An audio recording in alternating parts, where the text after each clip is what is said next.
चलिए स्टार्ट पहले कर लेते हैं। ओम अपवित्रो पवित्रो वा सर्वावस्थांगतोऽपिहा यस्मरे पुण्डरीकाक्षस्य भवन्तरशुचिः। ओम वक्रतुण्ड महाकाय सूर्यकोटि समप्रभ निर्विघ्नं कुरु मे देव सर्वकार्येषु सर्वदा। ओम विघ्नेश्वराय वरदाय सुरप्रियाय लंबोदराय सकलाय जगदिताय नागाननाय शतयज्ञविभूषिताय गौरीसुताय गणनाथ नमो नमस्ते। ओम श्री परमात्मे नमः। ओम मंगलम भगवान विष्णु मंगलम करुणध्वजा मंगलम पुंडरीकाक्ष मंगलाय तनु हरि। हरि ओम नमः शिवाय, हरि ओम नमः शिवाय, हरि ओम नमः शिवाय। जय बाबा काल भैरव की जय। ओके, तो मैं जैसे बता रहा था कि 3 तरह के कर्म होते हैं।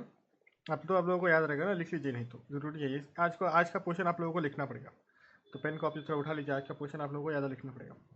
3 तरह के प्रारब्ध कौन कौन से? संचित, 3 तरह के कर्म, संचित, प्रारब्ध और क्रियामान। तो आप कुछ भी करेंगे ना, तो आप एज एन एस्ट्रोलॉजर आप खेलोगे बस इसके संचित और क्रियामान के साथ, क्योंकि इन्हीं को बदला जा सकता है। और किसी तरह के पाप मतलब प्रारब्ध में आप छेड़छाड़ नहीं कर सकते। जो होने वाला है वो तो होगा, बस आप एक जहाँ तक कि पुण्य या पाप को बढ़ा चढ़ा के, मतलब पुण्य ही बढ़ाओगे, पाप तो कभी बढ़ाओगे नहीं, तो पुण्य को बढ़ा के या पाप को घटा के प्रायश्चित करा के या किसी तरह से आप ट्राई करोगे कि जो उसके लाइफ में होने वाला है, एक बॉम्ब ब्लास्ट होने वाला है, तो वो सुतली बॉम्ब का ब्लास्ट हो, राइट, वही आप कर सकते हो। तो इसी के साथ साथ मैं आज आप लोगों को थोड़ा एक चीज़ बताने वाला हूँ कि एस्ट्रोलॉजी की लिमिट्स क्या क्या हैं।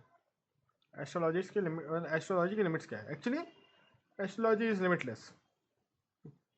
अगर सही से बात किए तो एस्ट्रोलॉजी इज लिमिटलेस। आप कुछ ही प्रेडिक्ट कर सकते हो। एक आदमी के मरने तक का दिन समय तक का आप काउंट कर सकते हो, अगर आप ध्यान से एकदम दिमाग लगाओ तो। पूरा कैलकुलेशन लेके बैठो, 2-3 दिन लगाओ, तो एक आदमी का आप पूरा निकाल सकते हो कि ये किस समय मर जाएगा, क्या आ सकता है। लेकिन इससे आपको खुद प्रारब्धिक कर्म आपके खराब होंगे, इस चीज़ का ध्यान रखिएगा। एस्ट्रोलॉजी के लिमिट्स कहाँ पर आती हैं एक्चुअली पता है? आप इवेंट्स को पता कर सकते हो, लेकिन किसी इवेंट्स को आप चेंज नहीं कर सकते। जैसे आज ही मेरे साथ हुआ, मैं आपको चैट भी दिखा सकता हूँ। वो खुद एक बहुत अच्छे पंडित हैं, मतलब छोटा है मेरे से, अच्छा पंडित है। ये मेरे से बड़ा है एक्चुअली, 2000 का उसका जन्म है, मेरा 2001 का जन्म, तो वो मेरे से बड़ा है। तो उनका क्या है कि उनको एक लड़की पसंद आ गई है। अब उनको करना है उससे विवाह, लेकिन लड़की की माँ को ये पसंद नहीं है। तो अब ये मेरे पास आ रहे, बोल रहे बड़े भैया, हम बोल रहे कि हम आपसे छोटे हैं, लेकिन बोल रहे नहीं बड़े भैया, हम आपको जानते हैं, हमारे इष्ट देवता ने ये बताया वो बताया, आप बहुत ये करते हो, तो आप हमको एक ऐसा उपाय बताओ जिससे वो जो सामने वाली है उसकी माँ मान जाए और उसके पापा भी मान जाए, नहीं तो वो लोग शायद उसका विवाह कहीं और कराने वाले हैं क्या, एटसेट्रा कुछ है वहाँ पर। तो मैंने बोला भैया ऐसे तो मेरे पास कोई ऐसा जादुई शक्ति है नहीं कि मैं ऐसी कोई चीज़ कर पाऊँ, ये इम्पॉसिबल है मेरे लिए, ये मैं नहीं कर सकता। एस्ट्रोलॉजी के लिमिट्स यहीं पे हैं। जैसे अगर आपको दिखाई पड़ रहा है कि किसी का एक्सीडेंट होने वाला है, तो आप उसको बोल सकते हो कि भैया एक्सीडेंट होने वाला है, सतर्कता से चलाना, गाड़ी चलाना। लेकिन जिसका एक्सीडेंट हो चुका है, जिसका पैर कट चुका है, तो क्या वो आपके पास आए और बोले कि पैर जोड़ दीजिए? वो हो सकता है, आप कर सकते हैं। आप क्या इस दुनिया में कोई भी सिद्ध, बड़ा से बड़ा सिद्ध पुरुष हो, वो नहीं कर सकता है। फिर किसी की मृत्यु हो गई तो क्या उसको वापस से जीवित कर सकते हैं? नहीं कर सकते ना। तो इन इवेंट्स को अपने दिमाग में रखिएगा, इन इवेंट से आप छेड़छाड़ मत करिएगा। ये क्या है, your call ends in 53 minutes, want more time, ये भी कुछ डाल दिया है। ये भी कुछ नहीं डाल दिया है। 53, 1 घंटे की बात करने देंगे, टाइमर लगा दिया है। वाह वाह वाह वाह, गूगल बाबा हर जगह पैसे छपेंगे। ये भी सही है। बाय द वे, हाँ, मतलब ना हम लोग कुछ चीज़ों के ऊपर बात करते हैं, जैसे कि जो कि लाइक आप लोग ऑब्वियसली एस्ट्रोलॉजी सीखने आए हो, तो आप लोग मंडेन एस्ट्रोलॉजी जिसको बोलते हैं उसके बारे में हम लोग बात कर सकते हैं। Like day to day life में हम लोग एस्ट्रोलॉजी को किस तरह से इम्प्लीमेंट कर सकते हैं, किस तरह से चीज़ें हम लोग देख सकते हैं, राइट। तो नॉर्मली आप लोगों को पता है कि अब कौन से घर बढ़िया है, कौन से घर खराब है। तो अगर आप रिलेशंस को भी अगर देखेंगे ना, एज ए प्लानट सिर्फ आप रिलेशंस को रख दीजिए कि इसके चार्ट में गुरु मतलब बड़ा भाई हो गया या फिर टीचर हो गया, सूर्य मतलब पिता हो गया, रात के जन्म मतलब चाचा हो गया, शनि मतलब चाचा हो गया, या फिर आसपास के नेबर हो गए, मंगल मतलब छोटा भाई, समझ रहे हो ना, या ऑफिसर्स या फिर गवर्नमेंट किससे कनेक्शन हो गया। मर्क्यूरी हुआ तो मतलब मामा हो गया या बुआ हो गई। ऐसे करके आप एक ये बना लीजिए, एक अपना दिमाग में धारणा बना लीजिए और उसको फिर किसी के भी चार्ट में पुट करिए। आपको दिखाई पड़ेगा 90% ऑफ द टाइम कि इसके रिलेशंस वैसे ही चल रहे हैं जैसे इसके चार्ट दिखाई डिक्टेट कर रही है। फॉर एग्जाम्पल, किसी का सूर्य अष्टम भाव में है, पिता की मृत्यु हो चुकी है या पिता से दूर रहता है या पिता से पटती नहीं है। नॉर्मल जनरेशन मतलब यही चलता है, नॉर्मली यही चलता है। लेकिन पिता का पैसा बहुत है तो इसको पैसा मिलता है, क्योंकि अष्टम भाव इनहेरिटेंस का भी है, पिता से इनहेरिटेंस। सूर्य पितरों को भी दिखाता है, तो पितर अमीर हो सकते हैं, पिता ने कुछ भी किया पितर अमीर हो सकते हैं, ये दो तीन चीज़ें हैं। तो ऐसे करके आप लोगों को कनेक्शंस बनाने पड़ेंगे, समझ रहे ना। अब ये करने में आप लोगों को टाइम लगेगा। आप लोग अब एस्ट्रोलॉजिकल चार्ट्स रीड कर सकते हैं, मैं उपाय बता देता हूँ, फिर आप लोग उपाय भी सजेस्ट करना चालू कर सकते हैं। जी मित्तल जी बोलिए। सर अभी है ना, कल ही एक आए क्लाइंट जो भी 20 इयर्स का ही है, लेकिन उनको सारी वो विधि करवानी है। तो फिर अगर उनका ऑलरेडी डिले ही है शादी का और सब कुछ, लेकिन फिर भी वो 18-20 इयर्स में आए हमारे पास, तो फिर क्या करना चाहिए? अभी वो पूजा करवा ले फिर भी उसको इफेक्ट सेम रहेगा, या उसको जब नीड हो तभी वो करवाए? आप लोगों को आपको पूरा पक्का यकीन है कि इनके शादी में डिले होगा? सर उनकी चार्ट में इतना कुछ नहीं देखा, लेकिन नॉर्मली अभी 20 इयर्स में तो नहीं होगा ना। तो उनको कैसे पता कि उनके? हाँ, उनका 7th में मंगल था, और असेंडेंट था लिब्रा, और 8 हाउस में मून और वीनस। ओके ठीक है मैं तो आपको चार्ट भेजूंगी। हाँ ठीक है, वो आप कर सकते हैं। लेकिन देखिए, अब क्योंकि मैं आप लोगों का कहीं ना कहीं गुरु बन गए हैं, हम गुरु जी बन गए हैं, तो आप लोग, हाँ, आप लोगों का कहीं पे अटको तो आप मुझसे पूछ सकते हो, लेकिन लिमिटेशंस में, क्योंकि हम भी बिजी रहते हैं। उसके बाद द्वितीय भाव, द्वितीय चीज़ देखिए, वो आपके क्लाइंट है, आपको हैंडल करना ज़्यादा चाहिए। अब देखिए, अब जैसे आपने बोला कि मंगल इनके सप्तम भाव में है, मंगल की एक्टिवेशन पीरियड कब होती है मित्तल जी, थोड़ा हमको बताइए। मंगल का एक्टिवेशन ईयर कौन सा होता है, जैसे वो मित्तल 28। 28। तो आप सोच के देखिए कि 28 ईयर का काम अभी आज आप कर देंगे तो उससे क्या होगा। बेस्ट ये होता है कि जब जैसे कोई काम होने वाला है तो उसके ठीक पहले वो कर दिया जाए, तो वही बेटर ज़्यादा फल देगा। और लोग कुछ रेमेडीज ये अपने से कर सकते हैं। वैसे लग्न कौन सा है इनका? Libra sir. लिब्रा, मतलब खराब ही हो गया, मतलब मारक हो गया ना, प्रबल मारक हो गया। मंगल फिर हाँ प्रबल सर, मैं मारक हो इसे गया। जनरली पूछ रही हूँ कि अभी सबको क्या क्यूरियोसिटी ज्यादा होती है, तो पहले पहले सब कुछ ऐसे पूछ लेते हैं, तो फिर करना चाहिए कि नहीं आपको ऐसे? पैसा मिल रहा है कर दीजिए, अगर आपको आता है तो कर दीजिए। अब हम लोग फाइनेंशियल बात कर रहे हैं, क्लाइंट मिलते नहीं है, कर दीजिए, पैसा लेना है ले लीजिए। बोल दीजिए हो गया काम, दीजिए।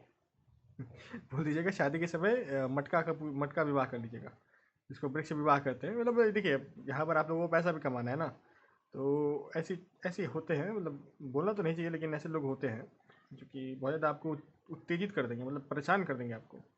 जैसे हमारी एक एमएलए हैं, लेकिन 100 रुपया देंगी और 100 रुपये में चाहिए कि उनको हम वापस इलेक्शन जितवा दें। मतलब ऐसे लोगों को हम 100 रुपये में, अगर मैं भगवान को दूँ और बोलूँ कि मुझे इलेक्शन जितवा दो, भगवान नहीं करेंगे, मैं तो इंसान हूँ। तो ऐसे लोग आते हैं। तो इन सब चीज़ों का आपको दिमाग ध्यान रखना पड़ेगा, दिमाग में थोड़ा बैठा कर रखना पड़ेगा कि अच्छा ऐसे लोग आते हैं। अब जो हम लोग जनरल रेमेडीज़ के ऊपर चलते हैं थोड़ा, जैसे जिस चीज़ की हम बात कर रहे थे, सोचिए अगर सूर्य किसी को कष्ट दे रहा है तो इसमें क्या रेमेडी किया जा सकता है। जनरल ब्लैंक चार्ट रीडिंग, सूर्य खराब जगह पर बैठा हुआ है द्वादश भाव में। जैसे सूर्य वैसे क्योंकि एक क्रूर प्लैनेट है, तो क्रूर जगहों पर ठीक करता है। सूर्य सौम्य जगहों पर खराब करता है। जैसे अगर प्रथम भाव में बैठ गया तो टकला कर देगा, होता है। सेवंथ हाउस में बैठ गया तो शादी में इगोइस्टिक प्रॉब्लम्स ला देगा। पंचम भाव में बैठ गया तो पंचम भाव में ठीक है सूर्य, क्योंकि उसका वहीं पे ये होता है। चतुर्थ भाव में बैठे तो माता को कोई प्रॉब्लम दे सकता है, बीपी का, हार्ट का। तृतीय भाव में भी ठीक, मतलब जो क्रूर। स्वामी बन जाए तब भी यही रिजल्ट देता है ना? स्वामी बन जाए अगर 8th का, तो बढ़िया हो जाएगा, तो दीर्घायु प्रदान करेगा। नहीं, जैसे बैड हाउसेस का। नहीं, बोला जाता है, एक्चुअली पता है आप लोगों को कि ये जो वृषभ लग्न है उसको सबसे बेस्ट क्यों माना जाता है, वृषभ लग्न, टॉरस लग्न को? क्योंकि उसमें जितने भी क्रूर ग्रह हैं वो सॉरी नहीं, यही ठीक है।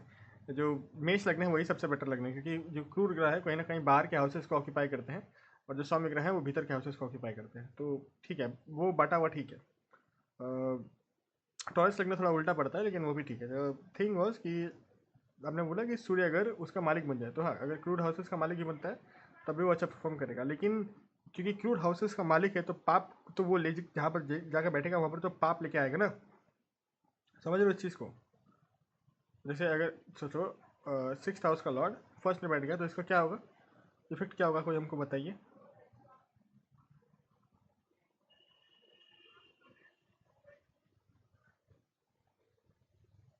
सर क्वेश्चन रिपीट करिए प्लीज।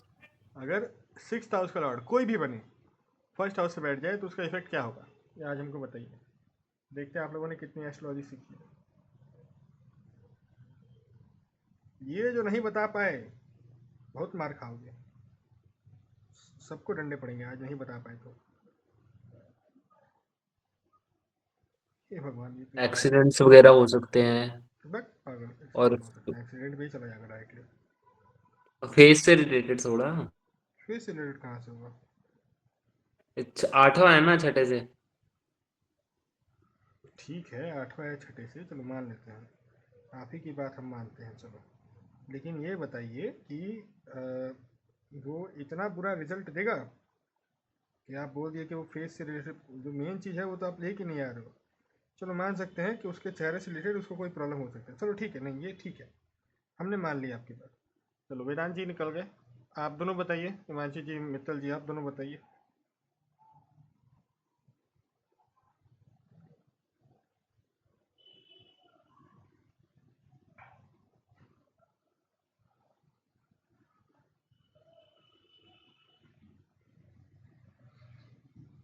बताइए बताइए, अभी जितना आप लोग टाइम लगाएंगे उतना, इसीलिए हमको लग रहा है ना लोग नहीं आते हैं, चाहे कोई सर्विस रिलेटेड फील्ड में बोल सकते हैं, ये बोल सकते हैं लेकिन बहुत वेग है, नहीं चलेगा। क्या कर रहे हो आप लोग, क्या एस्ट्रोलॉजर बनेगा रे बाबा, खुद का शत्रु भी बन सकता है क्या? Possible, yes very much possible, yes very much possible, खास करके अगर चंद्रमा वहाँ का मालिक हुआ या चंद्रमा का लग्न हुआ, यस वेरी मच पॉसिबल। आगे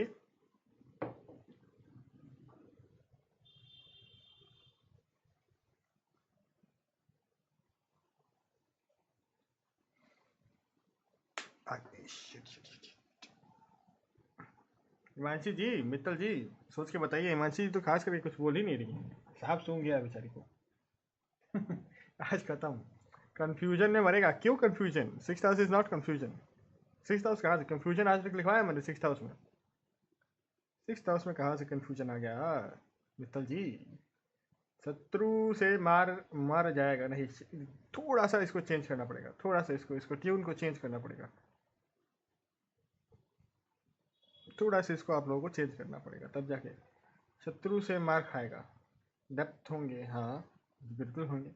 अरे भैया सिंपल सा, आप लोग यहाँ पर एक एक शॉर्ट एक छोटा सा प्रेडिक्शन, आप रुक जाइए, हिमांशी जी को देखने दीजिए, हिमांशी जी क्या बोलती हैं, कुछ ना कुछ तो बोलना पड़ेगा, वरना हम तो नहीं छोड़ेंगे आपको, फिर बैठा के आज आपकी क्लास लेंगे पूरी रात।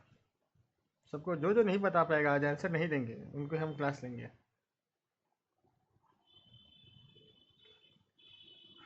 मेरे इमेज ऑफ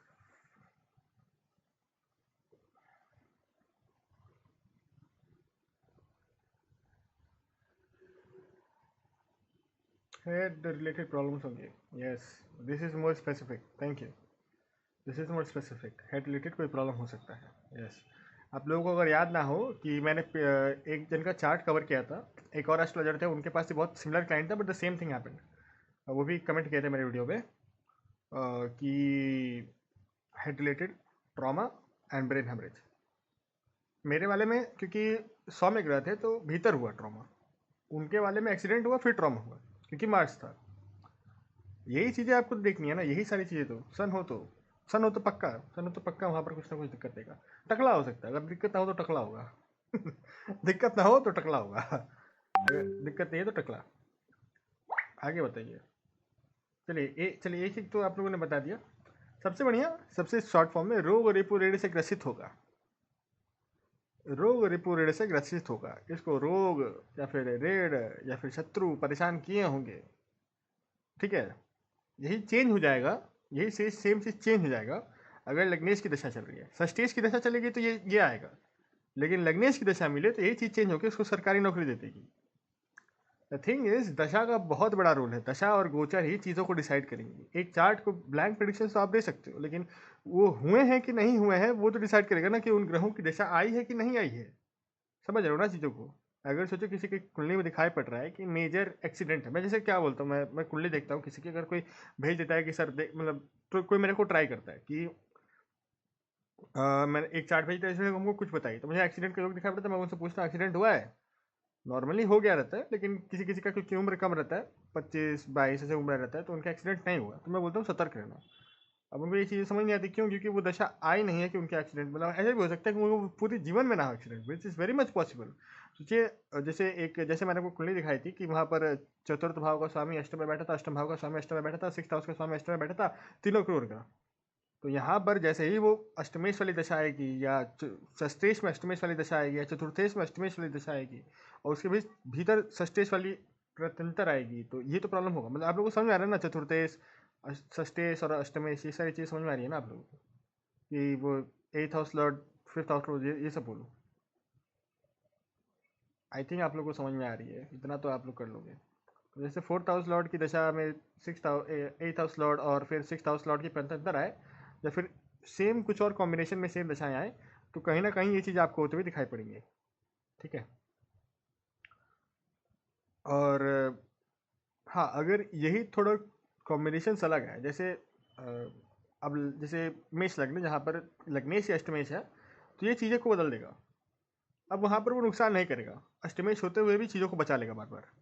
ये उसका ये उसका चेंजिंग है, समझ रहे हो ना चीज़ को। और अष्टमेश अगर अष्टम भाव में बैठता है तो उम्र लंबा देता है, मतलब एक्सीडेंट होगा, मृत्यु नहीं होगी। समझ रहे हो ना चीज़ों को। नॉर्मली आप जनरल, मतलब वो चीज़ें आप छोड़ नहीं सकते, जो चीज़ें एक प्लानट एक चीज़ सेट करता है उसको आप हटा नहीं सकते, उसको आप निगलेक्ट नहीं कर सकते। तो थिंग इज, अगर कोई चीज़, मतलब वो बता रहा है कि भैया अगर हम अष्टम भाव में बैठ के हम इसको लंबा उम्र देंगे, या जुपिटर देख रहा है नवम दृष्टि से अष्टम भाव को, तृतीय भाव को, जनरली इसकी उम्र लंबी होगी, तो आप उस चीज़ को निगलेक्ट नहीं कर सकते। अब जैसे अब देखते हैं कि हम कुंडली में रोग कैसे देख सकते हैं, रोग कैसे जल्दी पकड़ता हो। देखिए, अगर हैवी प्लैनेट्स बैठे हुए हैं 6, 7, 8 में, खास करके 6 और 8 में, या फिर 12 में भी और दृष्टि डाल रहे हैं, अगर एनिमी का घाव शेष है और दृष्टि डाल रहे हैं 6 में या फिर 8 में, तो अगर 8 में डाल रहे हैं तो निचले वाले पार्ट में दिक्कत होगी, पायस फिस्टुला, गुप्तांग में कोई प्रॉब्लम, राइट। और यही अगर 6th हाउस में है तो ऊपरी ऊपरी स्टमक में दिक्कत होगी, डाइजेशन में दिक्कत होगी, एसिड रिफ्लक्स का प्रॉब्लम होगा। एक जन से मैं कल बात कर रहा था, तो उनका एसिड रिफ्लक्स इतना हाई था कि उनकी 3 बार ऑपरेशन हो चुकी है, उसके वजह से उनका सिंगिंग का करियर बर्बाद हो गया। तो सोचिए कितने ज़्यादा कार्मिक कुंडली, क्योंकि यहाँ पर उनका लग्न था, आई थिंक मिथुन का लग्न था, और मारक हो जाता है ना, फिर वहाँ पर मारक और दशम भाव का ये हो जाता है, तो वो उनको काम ही करवा के रखेगा। और जुपिटर बैठा हुआ था आपके 6th हाउस में, जुपिटर 6th हाउस में था, तो वो भी रेट्रो था। तो retro planets obviously Karma carry करते हैं, खास करके रेट्रो प्लैनेट्स फिट नहीं बैठते हैं। अगर सोचिए कोई भी एक शुभ ग्रह है ना, वो रेट्रो होता है, तो कहीं ना कहीं वो कर्मा ज़्यादा कैरी करता है। शनि का रेट्रोगेट तो फिर भी थोड़ा ठीक है, जुपिटर का रेट्रोग्रेट, वीनस का रेट्रोगेट, ये सारा कुछ ज़्यादा प्रॉब्लम्स, कुछ ज़्यादा कर्म कैरी करते हैं। उसके बाद रेट्रोग्रेट होकर नीच हो जाना, ये सारी चीज़ें और ज़्यादा प्रॉब्लम क्रिएट कर देंगी।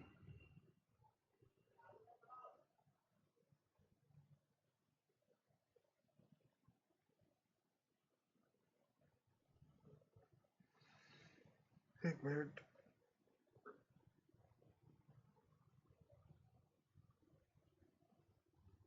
हाँ, ये तो होगा। अच्छा, चलिए, दो तीन चीज़ें और हैं कि कोई एक जन हमसे क्वेश्चन पूछे थे कि सर जी, चंद्र चार्ट ज़्यादा मैटर करता है या लग्न चार्ट या सूर्य चार्ट, तो कोई हमको बताएगा ये कौन सा ज़्यादा मैटर करता है?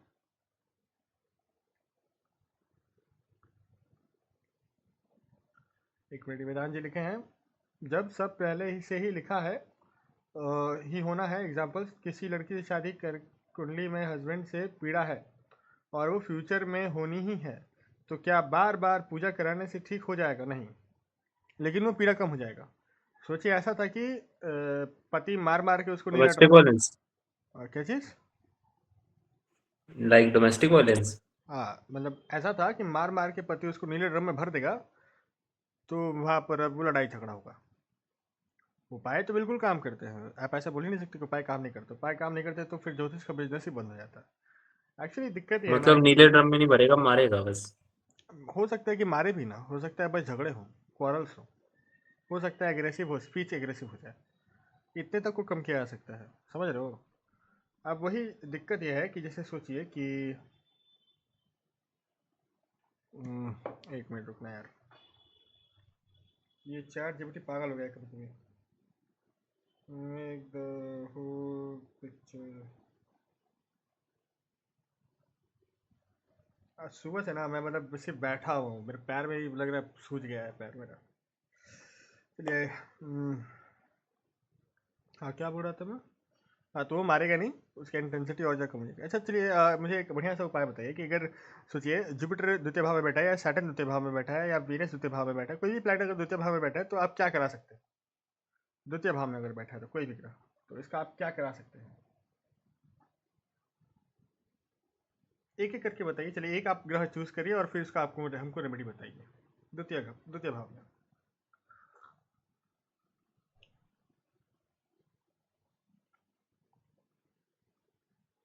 लाइक इरिस्पेक्टिव मून बैठा हो तो महादेव पे वो मिल्क ऑफर करना। क्या क्या संबंध बना इसका, हमको समझ नहीं आया। क्योंकि सेकंड हाउस मार्क भी होता है ना।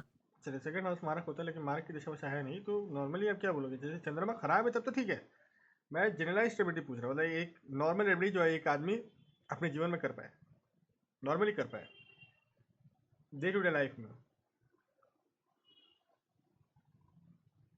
चंद्रमा का ही आप बताइए अब वेदांत भाई। हिमांशु जी आप सैटर्न का बताइए और अनंता जी आप जुपिटर का बताइए। चलिए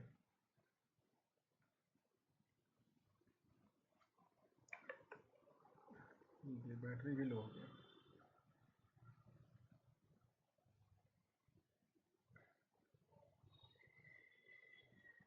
हाँ रेमेडी बतानी है कि अगर सोचिए जुपिटर द्वितीय भाव में हो आपके लिए तो आप उसको कैसे, मतलब उसको क्या करा सकते हैं, उसके लिए क्या क्या रेमेडीज हो सकते हैं, जनरल थीम क्या हो सकता है उसके लिए। पीली चीज़ों का दान, अरे दान कहाँ से आ रहा है भाई? अब सोचिए अब योग कारक है, जैसे नवम भाव का मालिक है, भाग्येश है, द्वितीय भाव में बैठा हुआ है, तो आप उसको दान ही करा दोगे? वाह वाह वाह वाह, क्या बात है नंदा जी। मैं जनरल पूछ रहा हूँ कि ये हर जगह पर अप्लाई होगा, इरिस्पेक्टिव कि अगर वो सेकंड हाउस मनी का है तो उसे प्लैनेट से रिलेटेड कुछ ले वो खरीदे। अब सोचिए शनि मारक है, तो आप लोहा खरीद के लाएंगे घर में? एक तो लोहा खरीद के लेके आया और उसको रख दिया नॉर्थ मंत्र ईस्ट में, बस। मंत्र जाप। मंत्र जाप, मंत्र जाप का नवम भाव होता है उसे, मंत्र जाप नहीं, का उस हाउस प्लेनेट नवम का भाव। मंत्र जाप। तो क्यों करोगे? अब उस मंत्र जाप करने का मतलब आप उसको स्ट्रेंथ दोगे। मंत्र जाप करने का मन हुआ कि मतलब हुआ कि आप अब उसको मेरे को स्ट्रेंथ दोगे, मून बोला था ना, तो मैं उसी का बता रहा मतलब तो आप उसको पावर दे दोगे ना। तो सोचो वो चतुर्थ मतलब वो जैसे मकर लग्न में वो शनि के दोनों लग्न में वो खराब है, द्वितीय भाव में बैठा हुआ है, अब उसको मंत्र जाप कराओगे, उसको पावर मिल जाएगा, बर्बादी मचाएगा।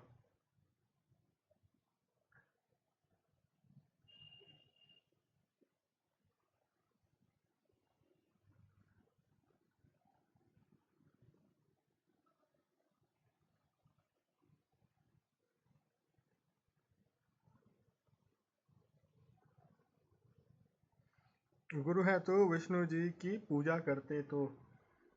नहीं आप लोग समझ नहीं रहे, आप लोग कंफ्यूज हो, आप लोग यहाँ पर देखो। मैं आपसे ऐसे रेमेडीज पूछ रहा हूँ irrespective of the chart, irrespective of the positions, वो कर सकता है ये, irrespective, it does not matter कि उसका चार्ट क्या है, वो ये काम करेगा तो उसको लाभ होगा। मैं ऐसे पूछ रहा हूँ आप लोगों को, आप ऐसे मुझे एक एक रेमेडी दीजिए फॉर ईच प्लानट। वेदांत वाला तो सबसे सिंपल है, सबसे सिंपल रेमेडी है वेदांत वाला, सबसे सिंपल, उसको लेकिन आ ही नहीं रहा है। गुरु की सुने तो ये तो ठीक है, ये तो ठीक है, ये चलो ये एक ठीक है कि गुरु की सुने तो द्वितीय भाव में, चलो ठीक है मान लेते हैं, लेकिन गुरु से बात करें तो एक्चुअली होगा गुरु से बात करें तो द्वितीय भाव इज कम्युनिकेशन टॉकिंग, तो गुरु की बात करें तो ठीक है। चलो और क्या हो सकता है? माता, अगर वो है मून है तो अपनी माँ का आदर। माँ का आदर, माँ का नॉर्मल तो होता है चतुर्थ भाव, फैमिली से गाइडेंस ले तो भी नहीं, ये एक्चुअली जुपिटर रहता है तो फैमिली को ये गाइडेंस दे देगा, फैमिली कहाँ से इसको गाइड नहीं, करेगी? जुपिटर नहीं, मैंने मून बोला है।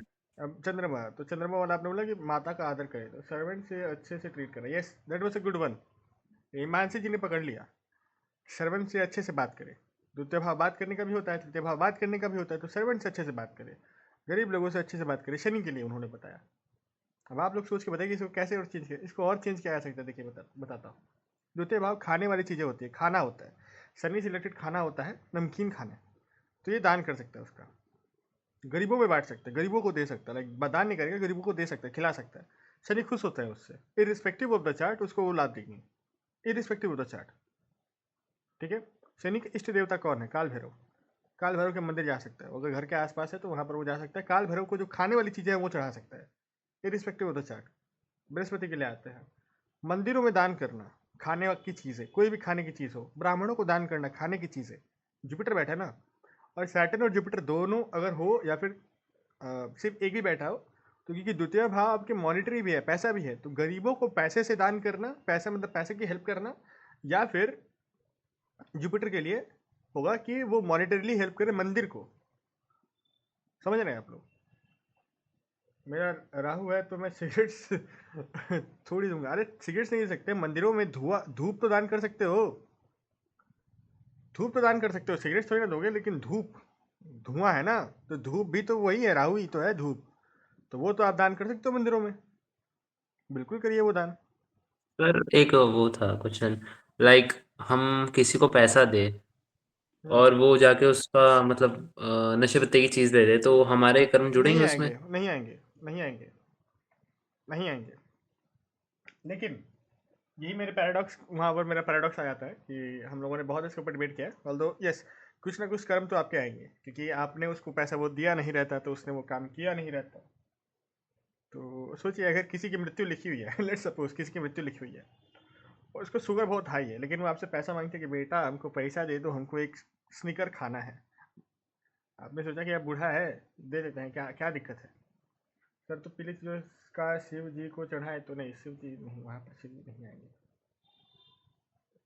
चढ़ाने को तो आप कुछ भी चढ़ा सकते हो शिव जी के ऊपर, शिव जी तो इतने इतने दयालु है कि आप उनको खुद ही को अपने उनको चढ़ा दीजिए ना। ले बोला हर हर महादेव। बैजनाथ वही ना था, नहीं बैजनाथ तो वो डंडा वाले थे, आके दिले डंडा मारते थे। किसी को दान में मंदिर में ही करना, अरे नहीं, देखो जुपिटर है तो मंदिर में दान करोगे, सैटर्न है तो आप दान करोगे इनको क्या बोलते हैं, सेकेंड मैरिज भी है ना, सेकेंड मैरिज का सस्टेनेंस है, सेकेंड मैरिज का सस्टेनेंस है। नॉर्मली अगर जुपिटर नवमशम द्वितीय भाव में हो, द्वितीय भाव को देख रहा हो, या जैसे क्या बोलते हैं, कोई सौम्य ग्रह द्वितीय भाव को देख रहा हो, या द्वितीय भाव में जुपिटर बैठा हो नॉर्मली D1 में भी, तो ऐसी कुंडलियाँ नॉर्मली मैरिज को सस्टेन कर जाती हैं। Second house is the sustenance of marriage, twelfth house is the breakage of marriage, क्योंकि वो वहाँ से सिक्स्थ है। ठीक है, sustenance of marriage second house है, मैरिज ये है, और मैरिज का पूर्ण रूप से एंड होना सिक्स्थ हाउस है। Seventh house is your wife, seventh house is also your enemy, the biggest enemy that you will face, क्योंकि फर्स्ट हाउस में आप हो, सेवेंथ हाउस में वो सबसे बड़ा एनिमी है। अरे यार बात करते करते मैं वीडियो अपलोड नहीं कर पाया, जस्ट गिव मी 1 मिनट ना, मैं वीडियो थोड़ा अपलोड मार लूँ।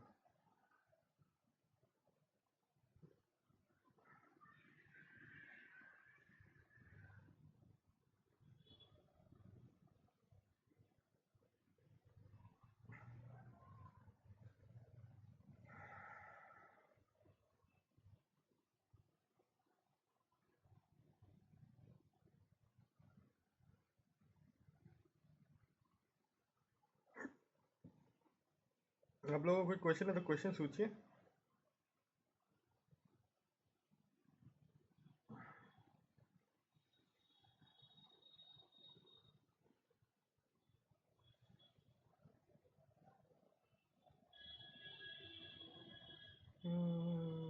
ठीक है, अपलोड शॉर्ट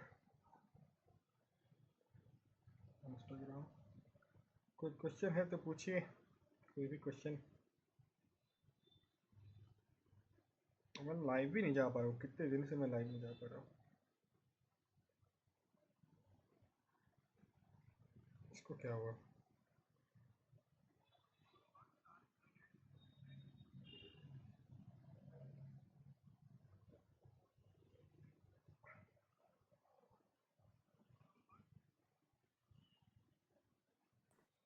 सर पूछिए। जैसे मेरा ये मार्स केतु तो द्वितीय भाव में, नहीं नहीं 6th में, सिक्स्थ तो में।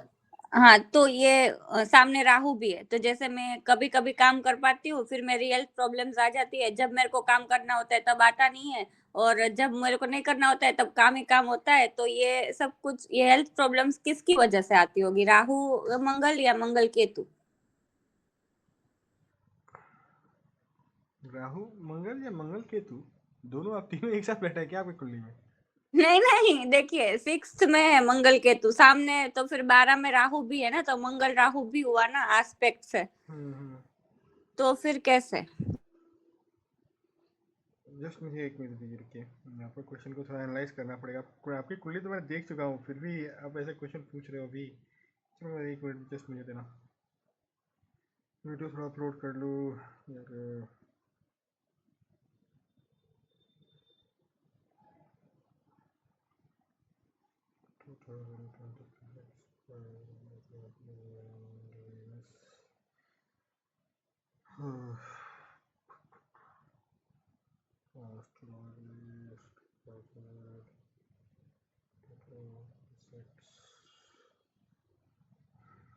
अच्छा, आप लोगों ने चालू किया अपना कुछ नया, मतलब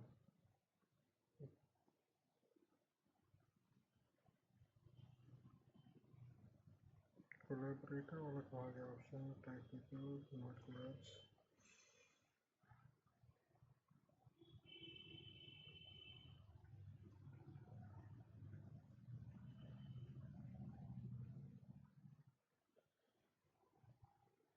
हाँ जी, अब बोलिए, हो गया, काम हो गया, बोलिए। तो आपने बोले थे कि आपके 12th हाउस में है राहु, और आपके 6th हाउस में है मंगल और केतु। तो आप जब भी काम करने जाते हो तो आपके काम अटक जाते हैं, काम नहीं कर पाते हो। जब जब ऐसे नॉर्मल पड़े रहते हो तो काम नहीं रहता है, जब ठीक रहते हो तो, जब काम करने जाते हो तो बहुत सारे ये आ जाते हैं। अच्छा, आपका लग्न कौन सा है वैसे, मैं भूल गया, आपका लग्न कौन सा है?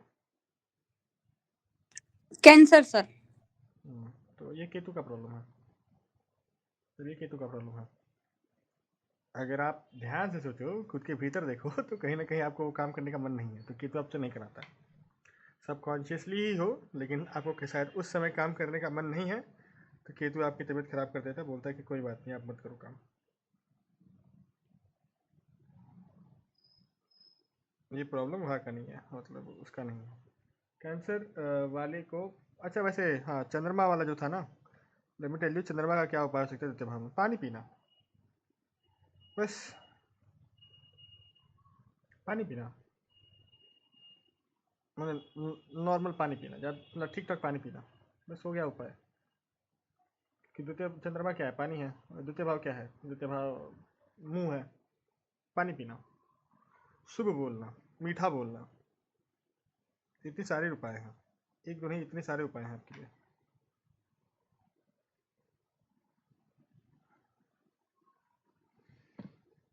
हाँ, हो गया ना यहाँ पर अपलोड। बड़ा दिक्कत दे रहा है मेरे को ना इंस्टाग्राम, चीज़ें होती हैं नहीं होती हैं, होती हैं नहीं होती हैं। हाँ, हो गया हो गया हो गया। इफ एक से ज़्यादा प्लैनेट होते थे भाव में, तो जैसे मेरा है, लेट्स कंसिडर जैसे मेरा है, राइट? तो मेरा सैटर्न प्लस जुपिटर है। एक्चुअली जहाँ पर भी अगर आप सैटर्न प्लस जुपिटर देखो, वहाँ पर आई थिंक मैंने आप लोगों को एक रूल बताया कि एरिस जहाँ पर भी पड़े उस कुंडली में वो खराब होगा, ठीक है? पहली चीज़ ये है। दूसरी चीज़, सैटर्न प्लस जुपिटर जहाँ पर भी पड़े तो बहुत ज़्यादा कार्मिक बना देता है, चीज़ों को कार्मिक बना देता है, वो भी है। और मेरे दोनों को दोनों रेट्रो है, तो मुझे इन दोनों को ही पावर देना है, क्योंकि एक दशम भाव का मालिक है, 11 सौ का मालिक है, और तो बाधक है, लेकिन उसको मैं डायरेक्टली पावर नहीं दूंगा। और एक 9 भाव का मालिक है। तो लाइक मेरी सिचुएशन ऐसी है कि अगर मैं दोनों को पावर दूँ तो इनकम होती है, खर्चे भी उतने होते हैं, वैसे वाली चीज़ें प्रॉब्लम मेरे साथ है। तो पहले तो एक हो गया खाना का दान, मतलब मंदिरों में खाने का दान उत्तम रहेगा। दूसरा हो गया, एक्चुअली कहीं ना कहीं अगर आप देखो मेरे कुंडली वैसे मैं बता रहा हूँ तो ताकि आप समझ पाओ। जैसे मेरे कुंडली में 9 भाव का स्वामी है जुपिटर, और अच्छा रुको मैं स्क्रीन शेयर करता हूँ, मतलब आप लोगों को बेटर समझा पाऊंगा।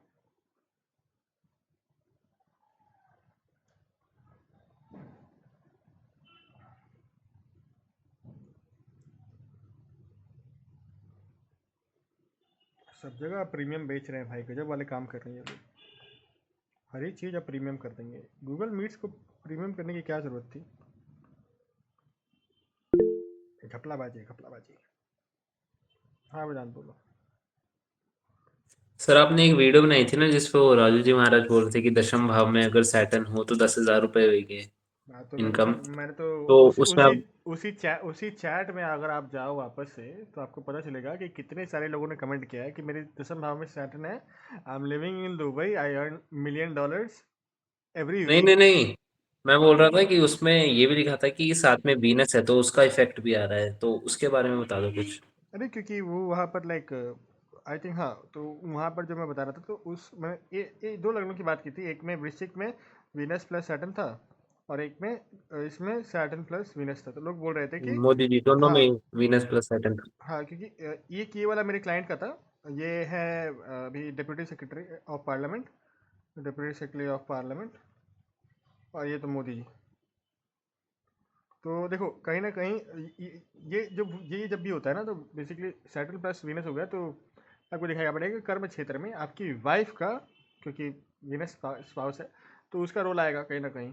वहाँ जब प्लैनेट्स का अगर कहीं भी कॉम्बिनेशन बन रहा है ना, तो यहाँ पर आपको देखने को पड़ेगा कि ये चीज़ें होंगी, उसके साथ कॉम्बिनेशन होंगे। सप्तम भाव के साथ, अगर आपके सप्तम भाव के मालिक के साथ कोई भी हो, चंद्रमा बैठ गया तो आपकी शादी में मदर का बहुत ज़्यादा इन्फ्लुएंस रहेगा। सूर्य बैठ गया तो फादर का, सैटर्न बैठ गया सोसाइटी का, ये सारी चीज़ें वहाँ पर रिफ्लेक्ट होंगी। एट द सेम टाइम अगर सप्तम भाव का स्वामी होता है तो आप नहीं प्लेस है किसी के साथ, देखोगे आपके चार्ट में जो आपके हस्बैंड को रिप्रेजेंट करता है या वाइफ को रिप्रेजेंट करता है, सपोज वीनस, या फिर लड़की के चार्ट में जुपिटर, तो उसके साथ भी अगर किसी का रिलेशन है, मतलब कंजंक्शन है, तो वहाँ पर भी वो चीज़ें आपको शादी में रिफ्लेक्ट होते हुए दिखाई पड़ेंगी। ठीक है। अब जैसे फॉर एग्जांपल वहाँ पर एक खींचातानी बनेगी उन दोनों प्लैनेट्स के बीच में। ठीक है। तो यहाँ पर क्या है कि चीज़ें लेट हुई, यहाँ पर मोदी जी को धन लेट मिला, प्रतिभा लेट मिली, और इनको मतलब शादी के बाद जो उनको बनना था, मतलब आईएएस ऑफिसर थे एक लोअर पद, लेकिन एकदम से जो बूस्ट मिला उनको, क्योंकि वीनस उनकी वाइफ आ गई वहाँ पर, तो उनको एकदम भयंकर वाला बूस्ट मिला। ऊपर से सैटर्न जो है यहाँ पर एग्जॉल्टेड था, राइट, तो खुद के दम पे ही चीज़ें की हैं बहुत सारी लाइफ में, लेकिन वीनस आते हैं उनको लक का वो जो बूस्ट था वो मिल गया तुरंत। ठीक है। और क्योंकि योग कारक ग्रह भी था इनके कुंडली के लिए, क्योंकि दशम भाव में अगर ये बैठ रहा तो पंचम भाव में आपका ये बैठेगा, तो इनके कुंडली के लिए अलग चीज़ें थी। लेकिन there are many charts of my clients, Dubai के क्लाइंट हैं, फिर इंडिया के ही बहुत सारे क्लाइंट्स हैं जो कि लाख रुपया तो सप्ताह में या एक दिन में कमाते हैं। इतने इतने भयंकर, इतने अमीर क्लाइंट्स हैं, तो उनके भी कुंडली में ऐसे मिलते हैं, लेकिन कमा लेते हैं वो लोग, तो उसमें कोई दिक्कत है नहीं। बस वही वाली चीज़ है कि जैसे जुपिटर जब मतलब शनि जिसके साथ बैठता है उसके चीज़ों को स्लो करेगा, फिर जिसके साथ बैठेगा उसके चीज़ों को थोड़ा रिलैक्स करेगा, यही उसकी आदत है। अब जैसे सबसे best, one of the best combination जो मुझे लगता है वो है वीनस प्लस मून। इससे पैसा जिस भी हाउस में कॉम्बिनेशन बना, उस हाउस में अगर सिक्स में नहीं बने तो ठीक है, मतलब फिफ्थ में बना तो ज्ञान मतलब एकदम मस्त तरह से फ्लो करेगा।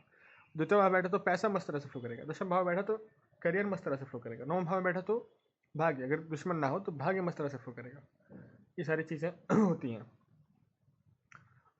जैसे मेरे, हाँ, जो मैं अपनी कुंडली की बात कर रहा था, सैटर्न प्लस जुपिटर है, दोनों रेट्रोग्रेड है, तो कार्मिक कुंडली तो है, मतलब मुझे ज्ञान ही देना है लोगों को। मेरी कुंडली ही ऐसी है कि मैं ज्ञान ही दूंगा लोगों को ज़िंदगी भर। तो नवम भाव का स्वामी है, नवम क्या है, धर्म है, धर्म मंदिर है, राइट। द्वितीय भाव का संबंध बन गया तो क्या है, मैं मंदिर के लिए दान कर सकता हूँ, ये इस जगह पर मुझे बोनस मिलेगा। एक्चुअली मैं डायरेक्टली दान नहीं कर सकता, जुपिटर से रिलेटेड कोई ऐसी चीज़ जो मंदिर में काम में आ जाए, पैसे यहाँ पर दान नहीं करूँगा। एट द सेम टाइम गरीबों में भी दान कर सकता हूँ, क्योंकि दशम और एकादश भाव, जब मुझे दिक्कत हो तो मैं पैसे का डायरेक्ट दान मंदिर में कर सकता हूँ। समझ में आ रहा है? पैसे का डायरेक्ट दान मैं मंदिर में कर सकता हूँ, वो चलेगा। जैसे अगर मुझे दिक्कत है कभी विवाह में, क्योंकि वीनस यहाँ पर बैठा हुआ है एकादश में, और मेष लगने के लिए एकादश भाव बाधक होता है, तो अगर मुझे विवाह से कभी दिक्कत आए तो मैं शनि का उपाय करूँगा। ठीक है। इन चीज़ों को आपको समझना पड़ेगा। Like the thing is, like द्वितीय भाव का स्वामी भी मेरा ये है, और बैठा हुआ है वीनस, बैठा हुआ है सतभिषा में, वीनस बैठा हुआ है सतभिषा में। तो कहीं ना कहीं प्लैनेट की जो थीम है, वीनस का जो थीम है, वो डिसाइड कर रहा है राहु। तो राहु बोल रहा है कि भैया 11th हाउस में है, सोशल मीडिया के सर्कल में राहु मैं खुद हूँ, तो मैं ऑनलाइन से मैं बीबी लेके आऊँगा। अब देखिए, अब हमको तो पता है नहीं कहाँ से हमारी बीबी आएंगी, लेकिन प्लैनेट का थीम तो ये है। आप लोग भी ये सारी चीज़ें चेक करिए, आपको कहीं ना कहीं वही चीज़ मिलेगी, या फिर सोशल मीडिया से आएगी, मतलब सोशल मीडिया से आ सकती है, या फिर फ्रेंड सर्कल से आ सकती है। वैसे इलेवेंथ हाउस जो होता है वो बड़े भैया का भी होता है, बड़े भैया के थ्रू, या फिर उसका लॉर्ड 7th का। किसका? सेवन्थ का लॉर्ड, हाँ, सेवन्थ का लॉर्ड जहाँ पर बैठा हो। वैसे एक और चीज़ है, क्योंकि जैमिनी बोलता है नहीं, भृगु नंदी नाड़ी बोलता है कि जहाँ पर भी आपके 7th हाउस का लॉर्ड बैठा है, जैसे मेरा यहाँ पर, तो उससे जो पंचम राशि होगी वो रिस्पॉन्सिबल होगी आपको अपने स्पाउस से मिलाने के लिए। समझ रहे हो? मतलब पंचम भाव हो गया एडुकेशन, पंचम भाव हो गया बच्चे, पंचम भाव कोई फेस्टिवल हो सकता है, पंचम भाव कोई आपका क्या बोलते हैं इसको, कोई फंक्शन हो सकता है जहाँ पर रिलीजियस काम हो रहा हो। ये सारी चीज़ें हैं वहाँ पर। पंचम भाव मंदिर भी हैं, छोटे मोटे मंदिर जो होते हैं वो भी हैं। नवम भाव बड़े मंदिर हैं, पंचम भाव छोटे मंदिर हैं। ये सारी चीज़ें हो सकती हैं। अच्छा, आप ये कैसे डिसाइड करोगे? वैसे तो मैं चीज़ें लिखवा दूंगा आप लोगों को। 6 में है फाइट करी। 6 में हो सकता है कि रोग और रिपो ऋण इन तीनों के पास मिल जाए। बैंक में गए लोन लेने, आपकी वाइफ मिल गई। बोल रहा हूँ जस्ट एग्जाम्पल। ऋण मतलब जैसे लोन डिपार्टमेंट पे आपकी वाइफ काम करती हो, पॉसिबल।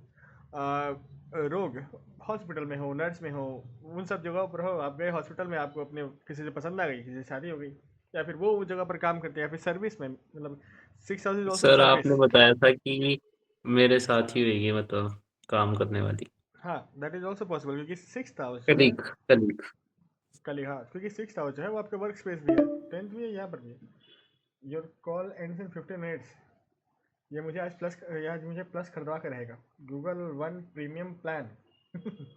मैं तो नहीं खरीद रहा, मैं व्हाट्सएप में वापस से डाल दूंगा, आप लोग ज्वाइन कर लेना। आज का लेक्चर थोड़ा बड़ा होगा क्योंकि चीज़ें मुझे एक्सप्लेन करनी है। देखना आप लोगों को ज्ञान कहाँ तक पहुँचा, क्या आप लोगों को, देखिए द थिंग इज ना, आप लोग अगर क्वेश्चंस नहीं पूछोगे अभी भी, तो आप लोग नहीं अच्छा एस्ट्रोलॉजर बन पाओगे। मैं तो आप लोगों को सिंपल बोल रहा हूँ, आप लोग नहीं अच्छा एस्ट्रोलॉजर बनोगे क्योंकि आप लोग क्वेश्चन नहीं पूछ रहे हो। मैं आप लोगों को एक्सप्लेन कर रहा हूँ। Any question that you have, इसे तो मैं आपको बोल रहा हूँ कि हर दिन आपको चाहिए कुंडलियाँ, तो मैं आपको कुंडली दे दूंगा। हर दिन कुंडली देखो, मेरे से ही ले लेके देखो, कोई दिक्कत नहीं है, मेरे से ही ले लेके आप देखो। मेरे पास इतने क्लाइंट्स हैं, मैं आप लोगों को बहुत कुंडलियाँ दे सकता हूँ, और उनके हिसाब से रेमेडीज सजेस्ट करो कि उसमें क्या रेमेडीज दिया जा सकता है, क्यों दिया जा सकता है, उसके रीजंस। उसके बाद इनके क्या क्या इवेंट्स हो सकते हैं लाइफ में, करंट इवेंट क्या हो सकता है, करंट चीज़ें क्या हो सकती है। वैसे करंट इवेंट तो आप लोगों को सिर्फ वहाँ से दिखाई पड़ेगा, विंशोत्तरी दशा, क्योंकि आप लोगों को वही वही आती है अभी तक तो। और वो भी लाइक पूरे आप लोग नहीं सीखोगे, क्योंकि वहाँ पर मतलब लो लेवल पे इतना ही है। मीडियम लेवल पे जाओगे तो मीडियम लेवल पे जो सबसे पहले मैं जो काम करूँगा वो आप लोगों को बताऊँगा कि कैसे किसी इवेंट का हम लोग टाइमिंग देख सकते हैं। वो आप लोग जैसे भी सीख जाओगे ना, वहाँ पर चीज़ें बहुत बदल जाएगी आप लोगों के लिए। फिर वहाँ पर आप लोग अच्छे लेवल के एस्ट्रोलॉजर हो जाओगे। फिर उसके बाद हम लोग बात करेंगे तिथियों की। अच्छा, वैसे तिथि पता है कैसे डिसाइड होती है? जैसे हम लोगों को पता है कि जो दशा की जो ट्रांजिट, दशा और नक्षत्र का जो स्टाइल है वो है Ketu Venus sun moon Mars, Sun moon Mars, Sun moon Mars, Jupiter Saturn, sorry Mars के बाद राहु, जुपिटर सैटर्न मरकरी। ठीक है, पता है आई थिंक आप लोगों को पहले मैंने अच्छा, आप लोगों को ग्रह याद है? जब मैंने ग्रह पढ़ाए थे आप लोगों को, तो वहाँ पर जो सीक्वेंस लिखवाया था, अगर आप लोगों को याद ना हो तो वो था sun, moon, Mars, Mercury, Jupiter, Saturn, Rahu, right. इसी पद्धति में तिथियां डिसाइड होती हैं, 1 2 3 4 5 6 7 8। फिर यहाँ पर 9 10 11 12 13 14 15 कौन डिसाइड करेगा? 15 राहु डिसाइड करेगा। नहीं समझ में आया? ये मैं तिथियों की बात कर रहा हूँ, शुक्ल पक्ष, कृष्ण पक्ष। समझ में आया? अच्छा सॉरी, जुपिटर के बाद ये नहीं होगा, जुपिटर के बाद होगा आपका, सॉरी एक गलती हो गया, जुपिटर के बाद वीनस एंड देन सैटर्न।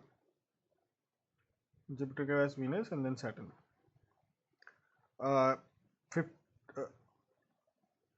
हाँ ठीक है ना, 14 15,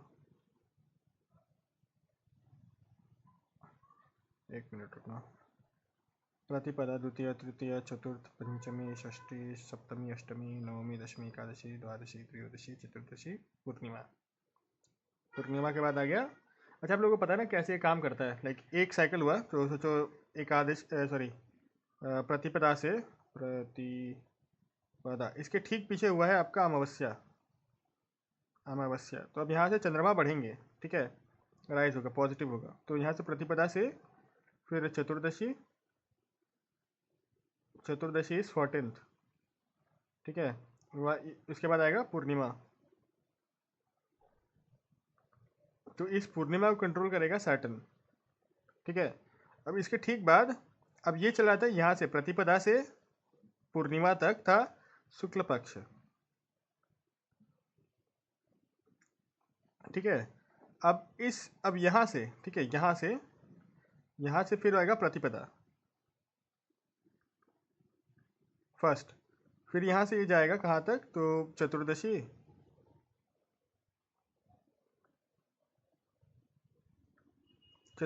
मतलब 14th, ये फर्स्ट। अब ये है कृष्ण पक्ष।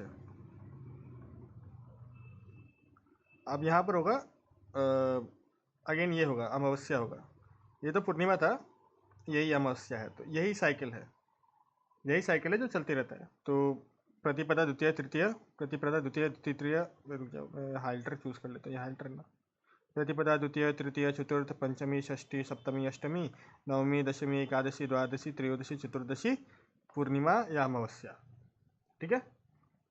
हम लोगों को समझ में आ गया। और यही जब ये महादशा का सीक्वेंस नहीं है।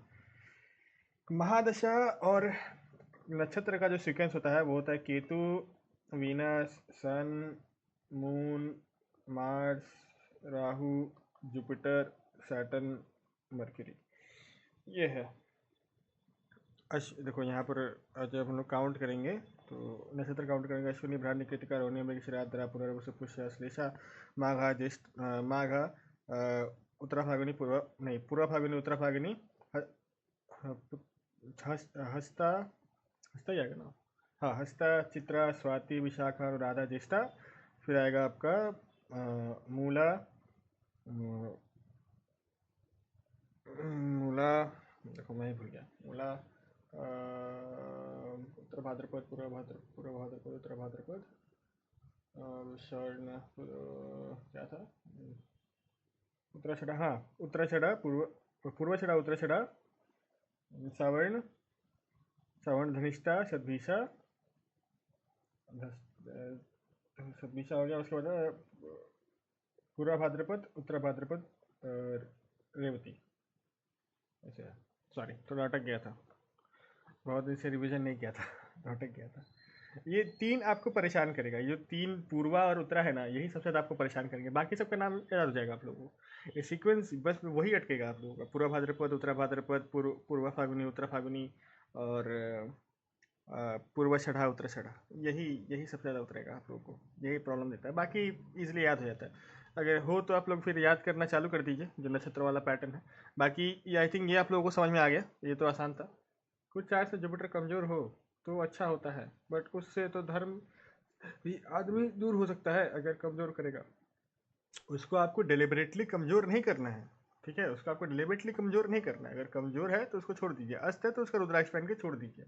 उसको पावर नहीं देना इन द सेंस कि उसका जेमस्टोन नहीं पहनना भैया, समझ रहे हो, उसका जेमस्टोन आपको नहीं पहनना। ऐसा नहीं है कि आपको पूजा पाठ छोड़ देना है, पूजा पाठ छोड़ दोगे तो धर्म कहाँ से चलेगा। तो तुलसीदास जी ने लिखा है ना, धीरज धर्म अमृत तो सर, अरुणारी। हाँ बोलो, उसके बाद हम बोलेंगे। तो तर्क करना भी धर्म के विरुद्ध होता है या फिर? गुरुओं से तर्क करना धर्म के विरुद्ध है। अब इसलिए गुरु उतना नॉलेजेबल होना चाहिए कि आप उससे चीज़ें पूछ पाओ। गुरुओं से तर्क करना, संतों से तर्क करना, ये धर्म के विरुद्ध है। धर्म नहीं, इसकी आज्ञा बेसिकली नहीं अगर करते। किसी भी कोई भी अगर अनुष्ठान हो रहा है तो उसके बारे में ये पूछना है कि ये क्यों हो रहा है, इसका रीजन क्या है, तो नहीं, वो रीजन आप पूछ सकते हो, उसको मना करना वो धर्म के विरुद्ध है। उसमें अड़ंगा लटकाना उसके, हाँ हम तो यहाँ पर वीवीआईपी हैं, हमसे पूछा ही नहीं गया, तो वहाँ पर आपको जुपिटर पनिश करेगा, वहाँ पर सैटर्न ही पनिश करेगा, वहाँ पर सारे ग्रह ही आपको मिलके तो वहाँ कर देंगे। वैसे ना मैं नया लिंक भेज रहा हूँ आप लोगों को, ज्वाइन करो वो, ठीक है, क्योंकि ये ख़त्म होने वाला है, कुछ नया चोचला लग गया है। आई थिंक अब से जो जूम मीटिंग होगा, देखते हैं कहाँ करूँगा, मैं आपको भेजता हूँ, ठीक है, न्यू लिंक भेजता हूँ।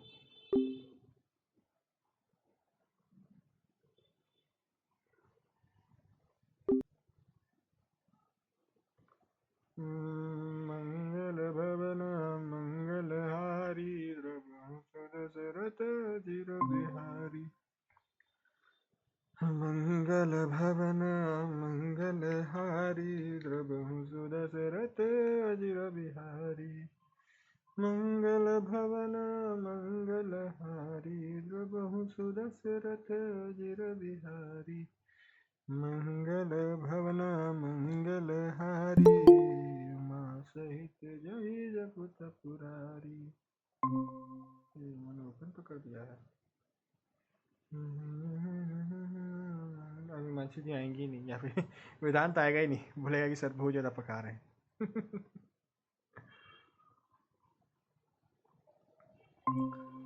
मंगल भवन मंगलहारी, रघु सुर सरत चिर बिहारी। अच्छा ये वाला ऑन था मेरा। देखिए मैं अपने आईपैड से एक बार ज्वाइन कर लूँ। उसका है IK dash RWHA dash AWR।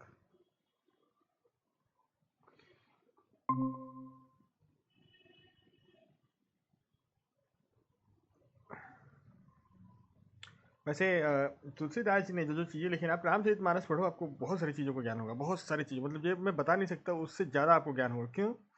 क्योंकि तुलसीदास जी ने ऐसी ऐसी चीज़ें लिख के गए ना, जहाँ पर आप लोग मतलब उसको हर जगह पर रिलेट कर पाओगे। क्या? जैसे एक दोहा में सही में मुझे बहुत हिट करता है कि धीरज धर्म अमृत और नारी, आपद गाल परख है आचारी। मतलब धीरज, धर्म, मृत्यु, सॉरी मृत्यु बोल रहा हूँ, मित्र है वो, मृत्यु मुंह से निकला, मित्र और नारी। मतलब आपका धीरज कितना है, आप कितने धैर्यवान हो, आपका धर्म कितना स्ट्रांग है, आपकी मित्र कितने सही में मित्र हैं कि नहीं है, और आपकी नारी वो कैसी है। इन चारों का परख कब होगा? अब नारी की जगह पर पुरुष भी हो सकता है। वैसे पुरुष के ऊपर जब संकट आती है तो नारी को वहाँ पर खड़ा हो जाएगी उसका सपोर्ट में। ये अगर नारी चरित्रहीन होगी तो क्या करेगी वो, कि वो कहीं और चली जाएगी, राइट। तो ये डिफरेंस तुलसीदास में रामायण जी ने, तुलसीदास जी ने लिखा रामायण में कि इन चारों का परख कब होगा, तो जब आपके ऊपर संकट आएगी तब होगी। अब रामचरितमानस पढ़ो, आपको ऐसी ऐसी चीज़ें आपको पता चलेगी ना, जैसे आप बोलोगे भैया इसके संसार का सार है इसमें। रामचरितमानस बहुत बहुत बढ़िया है, आप लोग पढ़ना चालू कर सकते हो, बहुत मस्त चीज़ है वो। मतलब अगर ग्रंथ कोई नहीं पढ़ा आज तक, पहली बार कोई ग्रंथ पढ़ना है तो रामचरितमानस पढ़िए। पीडीएफ भी आपको मिल जाएगा, सारे के सारे कांडों का आपको पीडीएफ मिल जाएगा। उसे पूजा से लेके हर हर एक चीज़, जिससे आप लोग शिव रुद्राष्टकम अब याद करोगे। आई थिंक आप लोगों को वो याद हो गया है, नमस्करोते मंत्र जो था वो याद हो गया है। आई होप अब आप लोग याद करोगे रुद्राष्टकम। तो रुद्राष्टकम में वेदांत जी को शायद याद होगा रुद्राष्टकम। वेदांत याद है ना रुद्राष्टकम? हाँ जी। सुनाइए थोड़ा। नमामि समीशन वाला हम्म। थोड़ा बहुत याद है सर, उससे पूरा नहीं है। अच्छा गाओ गाओ, जहाँ अटकोगे हम बोल देंगे। अच्छा चलो प्रैक्टिस। नमामि, हाँ गाओ गाओ गाओ गाओ। शिव जी की क्या भक्ति के लिए, बोलते हैं? शिव जी की भक्ति के लिए कोई समय नहीं है, गाओ गाओ, जहाँ अटकोगे हम गा देंगे, चलो।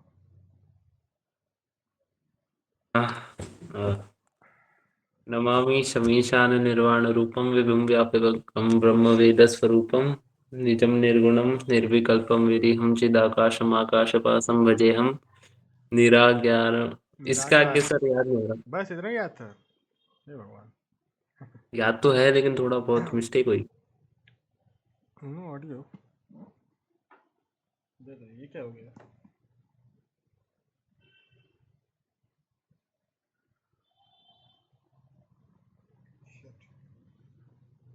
शनि भगवान, ये कैसे हो गया? वीडियो अपलोड किया वो भी नो ऑडियो के साथ। हे भगवान। आज मेरा दिन ही खराब है, सुबह से काम कर रहा हूँ, वो वीडियो अपलोड हुआ था वो भी नो ऑडियो।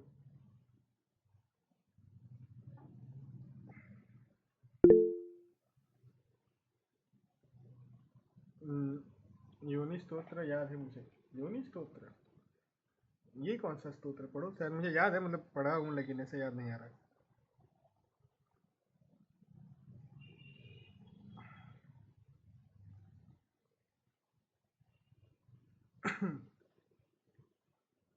कामाख्या क्या है ये ओ बेसिकली? कामाख्या वाला। ओम भगरूपा, भगरूपा जगन्माता सृष्टि स्थिति लयनविता दश अच्छा विद्या स्वरूपत्मा योनि मातु पातु सर्वदा।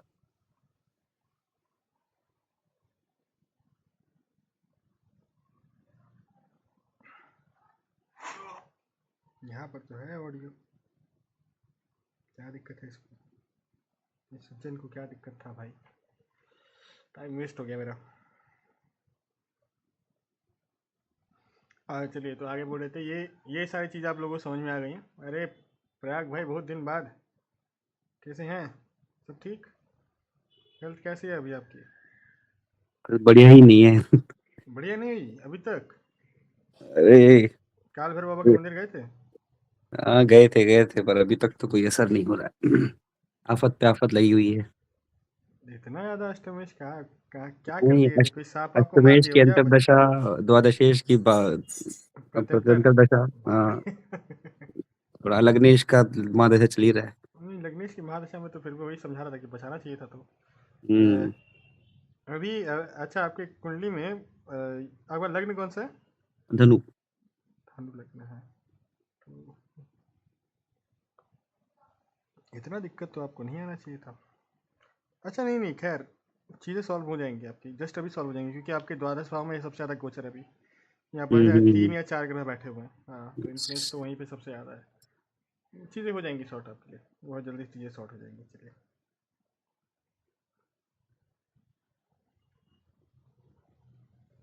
काल भैरव बाबा का मंदिर का फिर भी चीज़ें सॉर्ट नहीं हुई, ये तो बड़ा अजीब चीज़ हो गया। हाँ, खेलना है जो खेलना है। हो सकता है वहाँ पर मार नहीं खाए थे क्या? मार खाने से चीज़ें सॉर्ट हो जाती हैं। कहाँ कहाँ पिटना है बता दो, मैं चला जाऊंगा। वहीं पे काल भैरव बाबा के मंदिर में पीटते हैं, पंडित ही पीटते हैं आपको। नहीं नहीं, इधर इधर पास पड़ोस में नहीं है ना कोई ऐसा। अच्छा, नहीं, मैं काशी का काल भैरव का बात कर रहा था। अच्छा, काशी नहीं नहीं, काशी नहीं जाना होगा। हाँ नहीं, काशी के काल भैरव पे कह रहे थे तो वो तो बात ही अलग हो जाती है। हम्म। मेरी किस्मत ही फूट गई। छोड़ो, मैं इसको बाद ही में अपलोड करूँगा, क्लास के बाद ही मैं अपलोड करूँगा इस वीडियो को। चलिए आगे बढ़ते हैं क्लास में भी। हाँ, तो ये चीज़ समझ में आ गई, नेपाल वाले काल भैरव भी हैं। तो अरे नेपाल वाले तो कुछ ज़्यादा ही पावरफुल है। वो वाले भी मतलब है। 3 काल भैरव बहुत ज़्यादा स्ट्रॉन्ग है। एक है आपके उज्जैन के, एक है बाबा काल भैरव काशी के कोतवाल, और एक है नेपाल वाले। उनको तो वहाँ पर बंद करके रखा था, एक दिन खुलाया था उनको। वो रिचुअल्स है वहाँ पर। नेपाल वाले काल भैरव को कुछ ज़्यादा पावर है। खैर, हम लोग जो बात कर रहे थे रेमेडीज़ के बारे में, राइट? तो ये सारी चीज़ हो गई। हाँ, जैसे मैं बता रहा था कि ये पता है आप लोगों को क्यों सिखाया कि प्रतिपदा, शुक्ल पक्ष और ये सारी चीज़ें? क्योंकि नॉर्मली क्या होता है, जैसे आज ही मैं पढ़ रहा था कि कृष्ण पक्ष में, कृष्ण पक्ष की चतुर्दशी में जन्म, अगर चंद्रमा के मतलब चंद्रमा की क्या डिग्री चल रही है उस समय, मतलब चंद्रमा की सूर्य से क्या डिग्री चल रही है, उसके हिसाब से बहुत प्रॉब्लम्स आती हैं। मैं फ़ोटो शेयर करूंगा आप लोगों को, बहुत ही वो एक मतलब ऐसी ऐसी चीज़ें लिखी है ना, किसी को बता दोगे तो वह कॉल कट करके भाग जाएगा। ऐसी ऐसी चीज़ें लिखी हैं, ऐसी ऐसी दिक्कतें आएंगी। खैर, अच्छा हाँ, गंडमूल के बारे में आप लोगों को बात करना था। गंडमूल नक्षत्रों के बारे में। गंडमूल नक्षत्र आप लोगों को बहुत बार बता दिया। अब उनके इफेक्ट्स के बारे में बात करते हैं पदों के हिसाब से, ठीक है? क्योंकि ये जनरल एस्ट्रोलॉजी में आती है, तो ये सब भी आप लोगों को सिखा दूँ।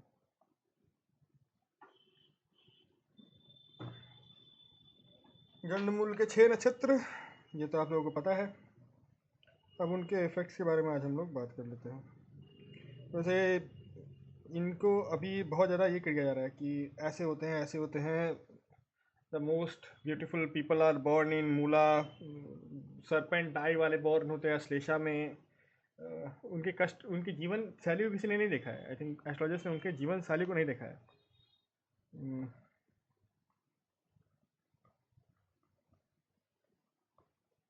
ये हम सिर्फ इफेक्ट्स के बारे में बात करेंगे, आप लोगों को नक्षत्रों के बारे में पता है, ठीक है? तो पहले आता है अश्विनी। किसका नक्षत्र हुआ? ये केतु का नक्षत्र हुआ। अब जैसे इसके पहले क्वार्टर में अगर कोई जन्म ले, पहला पद, क्वार्टर मतलब पद, फर्स्ट लिखे हो तो वो पद होगा। तो यहाँ पर मदर के लिए हार्मफुल होता है, मदर के लिए जनरली हार्मफुल होगा। अगर द्वितीय पद में जन्म है तो मतलब स्टार्टिंग लाइफ में पिता को एक्सपेंडिचर बहुत ज़्यादा होगा। एक्सपेंडिचर मतलब जन्म के समय खर्चे बहुत ज़्यादा होंगे।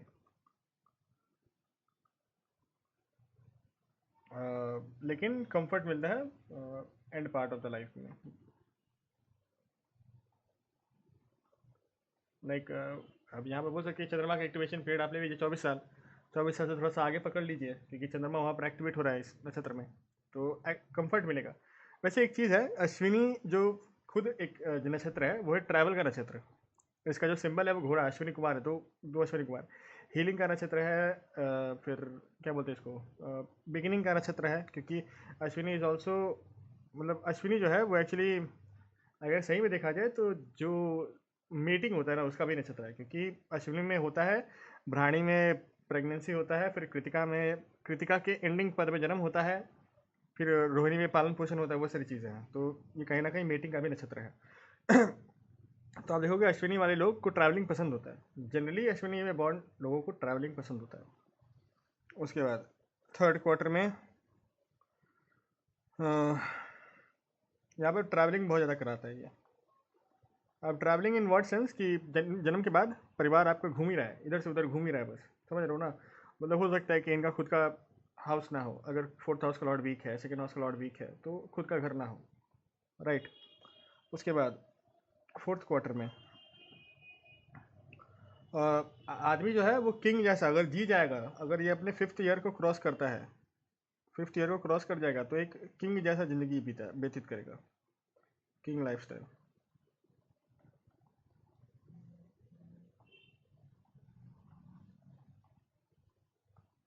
किंग जैसा लाइफस्टाइल रखेगा। उसके बाद बात करते हैं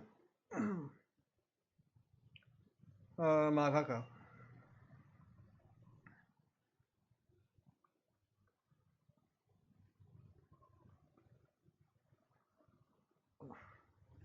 माघा का पहला क्वार्टर फिर harmful for mother and father both, accidental हो सकता है, मदर एंड फादर का कुछ एक्सीडेंट हो सकता है।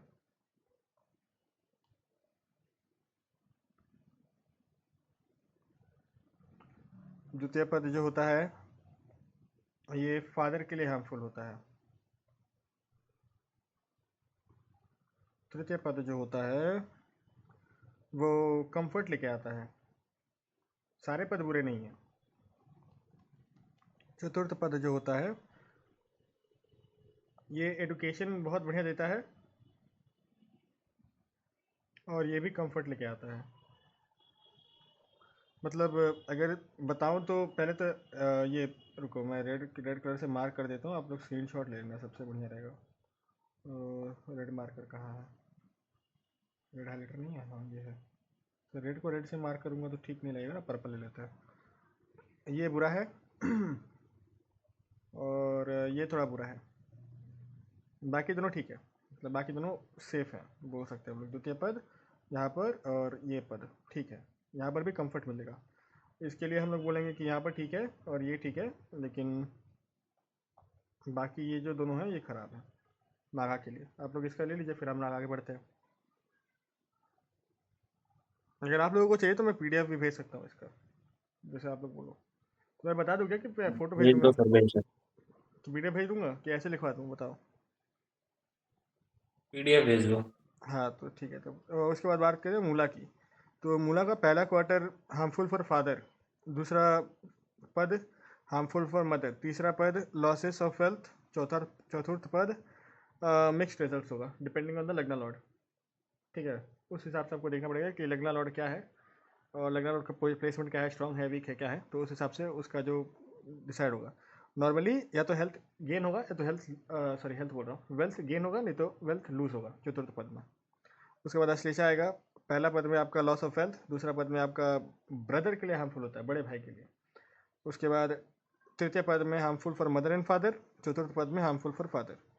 ज्येष्ठा नक्षत्र में बाय द वे मूला तक जो था वो केतु था, ज्येष्ठ अश्लेषा ज्येष्ठा और रेवती जो है वो मरकरी का नक्षत्र है। अश्लेषा के पहले पद में वेल्थ का लॉस होगा, द्वितीय पद में हार्मफुल फॉर, ये तो हो गया सॉरी, ज्येष्ठा में पहला पद में हार्मफुल फॉर एल्डर ब्रदर, दूसरा पद में हार्मफुल फॉर यंगर ब्रदर, तीसरा पद में हार्मफुल फॉर फादर, चौथा पद में losses in general to the native, मतलब नेटिव की मृत्यु हो सकती है।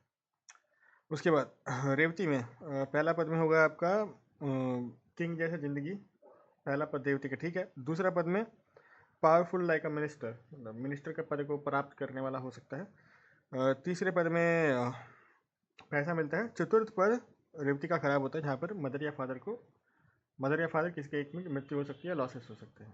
ठीक है, अब देखो आप कैसे डिसाइड करोगे कि किसी के कुंडली में ये काम करेगा कि नहीं करेगा, राइट। मैं आपको दो कुंडलियाँ दिखा सकता हूँ, ऑलमोस्ट सेम पोजीशंस। एक की मदर की मृत्यु 5 साल के, उसके 5 साल होते होते हो गई। एक ही कुंडली में उसकी मदर ठीक है, अभी भी चिंता है। पता है ये काम कैसे करेगा? मदर के ऊपर सॉरी मून के ऊपर कितने ज़्यादा नेगेटिव प्रभाव है। दोनों के ही चंद्रमा जो हैं वो अश्लेषा में बैठे हुए हैं अश्लेषा में अश्लेषा में नहीं, अश्लेषा में नहीं, को कहाँ पर बैठे हुए, ज्येष्ठा में बैठे हुए, सॉरी ज्येष्ठा में बैठे हुए, लेकिन शायद पद डिफरेंस था। पद भी सेम ही है, पद भी सेम ही है दोनों का, दोनों के तीसरे पद में ही सॉरी हाँ ज्येष्ठा में चतुर्थ पद में, दोनों के शायद चतुर्थ या तीसरे पद में थे। तो लेकिन मतलब उस जगह पर डिफरेंस कहाँ आ गया कि एक के शनि का भी दृष्टि था, एक और राहु का भी दृष्टि था, लेकिन एक के जुपिटर का दृष्टि था उसके ऊपर, नीच का चंद्रमा था, लेकिन नवम भाव से उस नवम दृष्टि था चतुर्थ भाव में, तो बच गई उसकी माता। अभी मैंने आज जस्ट एक चार्ट देखा, तो दिखाता हूँ, मतलब दिखाना नहीं चाहिए लेकिन दिखाता हूँ। ये हम भैया हमको बहुत परेशान कर रहे थे भाई, ये लॉन्च, ये वीडियो उठवा मतलब ये हो गया, चैट यही है ना, मैं सोच रहा हूँ चैट ये कैसे बन गया। हाँ ये तो उनका, हम और कुछ नहीं दिखाएंगे आपको चैट, लेकिन वो कुंडली दिखाते हैं आपको। देखिए चंद्रमा चतुर्थ भाव में नीच का हो गया, ठीक है। अब यहाँ पर हम लोग दृष्टियाँ काउंट करें तो केतु की दृष्टि है, हाँ केतु की दृष्टि है, बुध की दृष्टि है, बुध इस लग्न के लिए कहीं ना कहीं बाधक है, और मारक भी है। उसकी दृष्टि छोड़ दे तो और किसकी दृष्टि है, सूर्य की दृष्टि नहीं है, मंगल की दृष्टि नहीं है, गुरु की दृष्टि भी नहीं है, शनि की दृष्टि भी नहीं है, लेकिन शनि से चतुर्थ पद, शनि से चतुर्थ मतलब माता से इसको हमेशा प्रॉब्लम रहेगा। अष्टम भाव वैसे ऐसे इसका, वैसे ये क्या है मैं बताता हूँ, इनका पूरा प्रॉब्लम क्या है कि ये जो जातिका हैं, इनका विवाह जो जो जो वो थे वो पंडित है, तो उनसे उनको करना है विवाह। मैंने बोला कि भैया इनके अष्टम भाव को देख के मैं ये आपको पूर्ण तरह से नहीं बता सकता कि इनका चरित्र क्या होगा, क्योंकि लड़की का चरित्र चंद्रमा भी डिसाइड करता है, और वो बैठा हुआ है शनि के नक्षत्र में, और शनि ने कुंडली में कुछ ऐसा खास है नहीं कि मैं बता दूं कि हाँ बहुत बढ़िया है विवाह कर लीजिए, राइट। तो मैंने बोला ये आपके ऊपर है, आप भी पंडित हो, आप भी जानते हो चीज़ें, तो मैं मतलब इनसे पैसा नहीं लिया, मतलब बस देख लिया कुंडली। अब मैंने इनको बोला कि इनके मदर को क्या दिक्कत है, मदर, और मैंने मतलब एक अंदाज़ा लगाया, क्योंकि शनि का अगर ये चल रहा था, अगर जन्म के समय इनके शनि का जिस स्टार्टिंग पद में मिला होगा, ठीक है, तो अब अगर अनुराधा ज्येष्ठ, हाँ अनुराधा में मिला होगा, तो अनुराधा नक्षत्र के स्टार्टिंग में होगा, तो मतलब इनका जन्म कहीं ना कहीं शनि में काफ़ी जब टाइम बाकी होगा तब इनका जन्म हुआ होगा, तो शनि का क्रॉस करते करते भी ये 20 साल के आसपास हुई हैं, तो मर्क्यूरी का चालू होगा। अब मर्क्यूरी को अगर हम देखें तो मर्क्यूरी का कहीं ना कहीं मारक और बाधक है, तो वो एक फैक्टर आ जाएगा, तो कहीं ना कहीं प्रॉब्लम्स है। तो उसमें अगर चंद्रमा की दिशा आई या फिर चंद्रमा की प्रत्यंतरा भी आई तो कोई ना कोई तो दिक्कत होगा इनको, इतना तो समझ में आ रहा था कि मर्क्यूरी के ठीक बाद भी जो दशा होता है वो केतु का होता है, मर्क्यूरी में मर्क्यूरी, फिर मर्क्यूरी में केतु, तो वो चीज़ें तो समझ में आ रही थी। मैंने इनका अंतरदशा देखा नहीं, प्रत्यंतरा मैंने देखा नहीं, तो वहीं से मैं बोला कि इनके मदर को क्या दिक्कत है, तो उन्होंने बोला कि उनकी मदर आईसीयू में थी, जस्ट अभी निकल के आ रही है, मतलब बच गई, क्योंकि ये जो भाई साहब थे इन्होंने क्या एक स्पेशल आयोजना किया था, स्पेशल पूजा किया था, कुछ तांत्रिक पूजा किया था, उसकी वजह से उनकी मदर की मृत्यु होने वाली थी, नहीं हुई। ऑलमोस्ट डॉक्टर ने बोल दिया था कि हो जाएगी, लेकिन नहीं हुई, बच के आ गई। तो ऐसे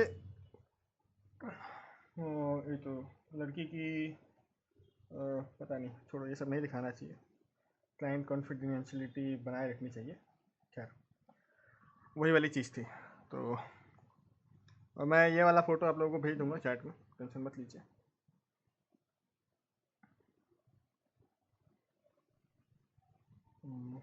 शेयर बिजनेस बैच भेज दिया आप लोगों को, ये वाला गणमूल का भेज दिया, आप लोग सेव करके रख लीजिएगा। खैर आप लोगों को कोई क्वेश्चंस हैं तो पूछ सकते हैं, क्योंकि रेमेडीज़ वाले फैक्टर्स वो मैंने एक्सप्लेन कर दिए हैं, राइट। आप लोगों को लाइक रेमेडीज़ ना बनानी पड़ेंगी थोड़ी सोच सोच के, और ऐसी रेमेडीज़ मत बनाइएगा जिनका प्रतिकार हो तो आप लोगों को बेइज्जती फील हो। जैसे अगर सोचिए कोई बोलता है कि सूर्य अगर अष्टम भाव में बैठा हो तो मृत्यु भोज नहीं खानी चाहिए, चलो मान लेते हैं कि मृत्यु भोज नहीं खानी चाहिए, तो क्या वो नवम भाव में बैठेगा तो वो प्रसाद ना खाए? नवम भाव में बैठेगा तो प्रसाद ना खाए। दशम भाव में बैठेगा तो अगर कभी पार्टी हो यहाँ पर उनके कलीग्स के साथ तो वो ना खाए, द्वितीय भाव में घर का खाना ही ना खाए, तो ये कहाँ का सेंस बनाता है? तो ऐसे रेमेडीज़ मत दीजिएगा किसी को, क्या कि वो पूछ ले अगर आपसे तो आप उसका जवाब ना दे पाओ, ठीक है। तो इन सब चीज़ों का थोड़ा ध्यान में रखिएगा। बाकी क्योंकि जहाँ पर और 2-3 चीज़ें सिर्फ बाकी है, फिर आप लोग लोअर लेवल से तो ग्रेजुएट हो जाओगे कि हाँ आप लोग चार्ट्स देख सकते हैं, चार्ट देख के आप लोग कुछ ना कुछ तो बता दोगे, कुछ ना कुछ तो बहुत कुछ बता दोगे। अभी बात है कि अभी इसके बाद हम लोग क्या करेंगे, तो इसके बाद हम लोग नाड़ी एस्ट्रोलॉजी की तरफ जाएंगे, जहाँ पर मैं आप लोगों को एग्जैक्ट कैसे आप लोग टाइम खोज सकते हो किसी भी एक इवेंट का होने का। अब एग्जैक्ट तो नहीं खोज पाओगे, क्यों? क्योंकि मतलब उसके आसपास आप बता सकते हो, क्योंकि किसी भी इवेंट को होने के लिए 2 चीज़ें होनी चाहिए, गोचर और मतलब दशा, दोनों इंपॉर्टेंट है। तो क्योंकि नाड़ी एस्ट्रोलॉजी दशा का पैटर्न फॉलो करता है, सेम हिमशोत्री दशा वाला ही पैटर्न फॉलो करता है, लेकिन उसमें कैलकुलेशन में थोड़ा आगे पीछे होता है। तो दशा जो है वो करीबन 6 महीने से लेके 6 दिन तक डिफरेंस होता है, 6 महीने से लेके 6 दिन, डिपेंडिंग कौन सा दशा और अंतरदशा है, प्रत्यंतर दशा है, ठीक है। तो उस जगह पर आपको करेक्शन करना पड़ेगा कि इसके बीच में हो सकता है। और हाँ, गोचर वो एक बहुत बड़ा इंपॉर्टेंट चीज़ है। मैं आप लोगों को जनरल बता दूंगा कि नॉर्मल प्लैनेट का गोचर अगर इस पार्ट में हो रहा है आपकी कुंडली में, तो वो आपके लिए अच्छा है या बुरा है आपकी राशि से, तो वो मैं आप लोगों को बता दूंगा, ठीक है, बहुत जल्दी ही बता दूंगा। सारे प्लैनेट का अपना अपना एक अलग अलग फीचर है कि अगर वो यहाँ से यहाँ जा रहा है तो वो क्या डिसाइड करेगा। जैसे मैंने अभी जस्ट वीडियो बनाया था, तो डाला है कि नहीं डाला है वो बड़ा कन्फ्यूजन वाला चीज़ हो गया कि मैंने डिलीट कर दिया, लेकिन उसमें ऑडियो है ही नहीं। अब चलिए वो हम बाद में करेंगे। अब हाँ वेदांत बोलिए। सर आपने बताया था कि सप्तम भाव का जो स्वामी होता है उसके नक्षत्र नवमांश में देखे तो हमारे को पता चलता है कि हमारे को कैसा स्पाउस चाहिए, उसके कैसे फीचर्स होने चाहिए। बट वो तो हम चाहते हैं ना, वो कैसा होगा ये कैसे पता चलता है? नहीं नहीं, मैं समझा नहीं, थोड़ा ठीक से बताइए। आपने अपने 7th हाउस वाली वीडियो में बोला था कि जहाँ पे हमारा सप्तम भाव का जो स्वामी है, जो नक्षत्र में वो नवमांश में जिस नक्षत्र में वो बैठेगा, नहीं, नक्षत्र में नक्षत्र कहाँ में नहीं नवमास सॉरी, में बैठेगा। वो राशि में बैठेगा। नहीं एक्चुअली इसमें थोड़ा ट्विकिंग है, वो दार कारक के बारे में मैंने बोला है था, दार कारक हाँ के बारे दारा में था। दारा हाँ दार दारा कारक दारा है। का वो अगर मेरा सेम ही नवमास है ना, अगर 7th हाउस नहीं, लॉर्ड और हाँ दारा वो कारक, बात सो अलग मेरा है कि मिक्स हो गया। आपकी सेम है, लेकिन नॉर्मल वहाँ पर आप जनरलाइज मत करो चीज़ों को और न मार खाओगे आप, अपने क्लाइंट से मार खाओगे आप। तो दार कारक का जो है फीचर, अगर आप नवमास की इतना बात देखो, किसी भी ज्योतिष ने उतना ज़्यादा एक्सप्लेन नहीं किया कर्मों को जितना जैमिनी जी ने किया। मैंने यहाँ पहले आपको बताया कि भृगु जी ने स्पेस और इवेंट्स को ज़्यादा छेड़ा, ना सॉरी पराशरी जी ने स्पेस और इवेंट्स को ज़्यादा छेड़ा, भृगु जी ने टाइम को छेड़ा, लेकिन जैमिनी आया बोले हम कर्मों को छेड़ेंगे, तो कर्मों को उन्होंने छेड़ा। तो नवमास जो है वो कर्म को बहुत ज़्यादा छेड़ते हैं। चीज़ें आपको वहाँ पर समझ आएगी, वो ऐसे वाइब्रेशन हैं उनके, इनर वाइब्रेशन जो प्लानट के, वो नवमास सेट करता है। दार कारक का जो दार कारक का जहाँ पर भी बैठा हुआ आपका, वो कहीं ना कहीं वो सेक्टर आपको चाहिए अपने स्पाउस पार्टनर से। दार कारक का अगर तो अब मैं नीच और उच्च का बात नहीं कर रहा, लेकिन दार कारक का कोई भी ग्रह होके बैठा हुआ आपके एरिस में, तो आपको अपने पार्टनर से इनिशिएशन चाहिए। अगर टॉरस में बैठा है तो दार कारक के हिसाब से आपको अपने पार्टनर से एक स्टेबिलिटी चाहिए, एक स्टेबल नेट चाहिए फाइनेंस का, क्योंकि टॉरस जो है वो फाइनेंस की राशि है। अगर दारा कारक का जमुना में बैठा है तो वहाँ पर तर्क है, लेकिन आपको क्या चाहिए, तो आपको अपने वाइफ अपने स्पाउस से क्लियर कम्युनिकेशन चाहिए, कहीं ना कहीं सुख भी चाहिए और सेक्स भी चाहिए, क्योंकि मैथुन की राशि है वो। अगर कैंसर में बैठा हुआ है तो मातृ प्रेम चाहिए, कहीं ना कहीं आपको नहीं, प्रेम चाहिए वो उसके तो साथ। हमें चाहिए ना, लेकिन मिलेगा क्या?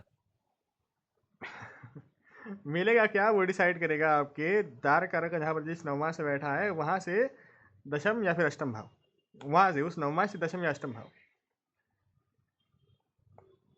वो डिसाइड करेगा कि आपको मिलेगा क्या।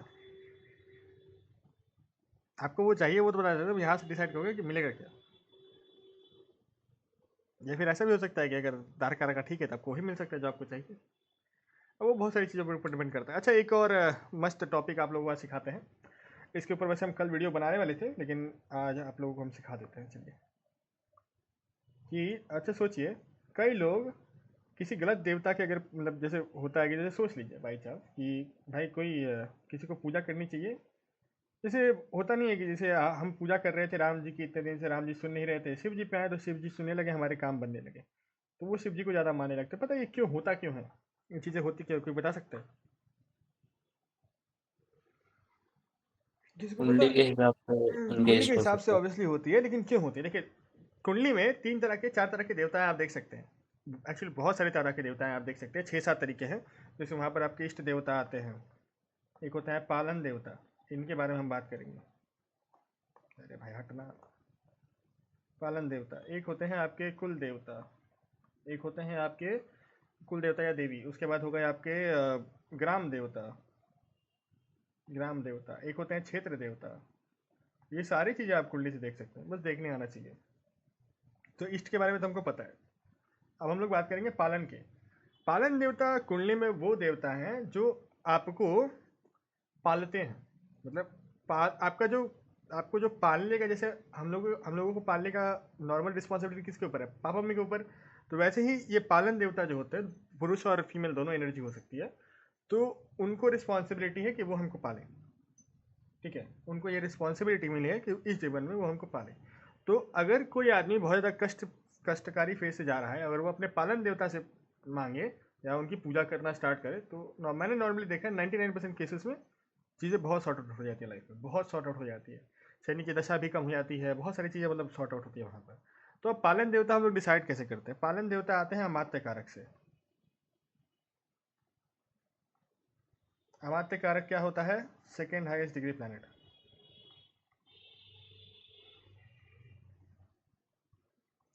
अब देखिए नवमाश में मतलब D9 में अमात्य कारक जिस भी भाव में बैठा होगा, जिस भी सोचिए नवमाश में बैठा हुआ है, कोई बताएगा अपना अमात्य कारक देखिए कि कौन से नवमाश में बैठा है? जल्दी समझने वाला है।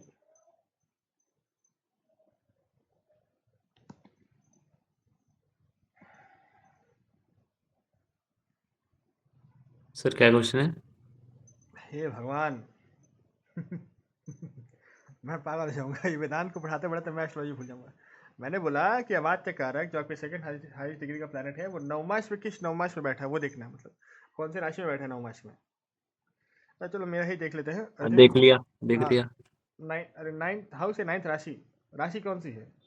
हाउस नहीं चाहिए, राशि चाहिए। थर्ड राशि एक्वेरियस। इनका पहले देख लेते सर हैं। सोचो कोई भी प्लैनेट। कैप्रिकॉन हाँ, कैप्रिकॉन।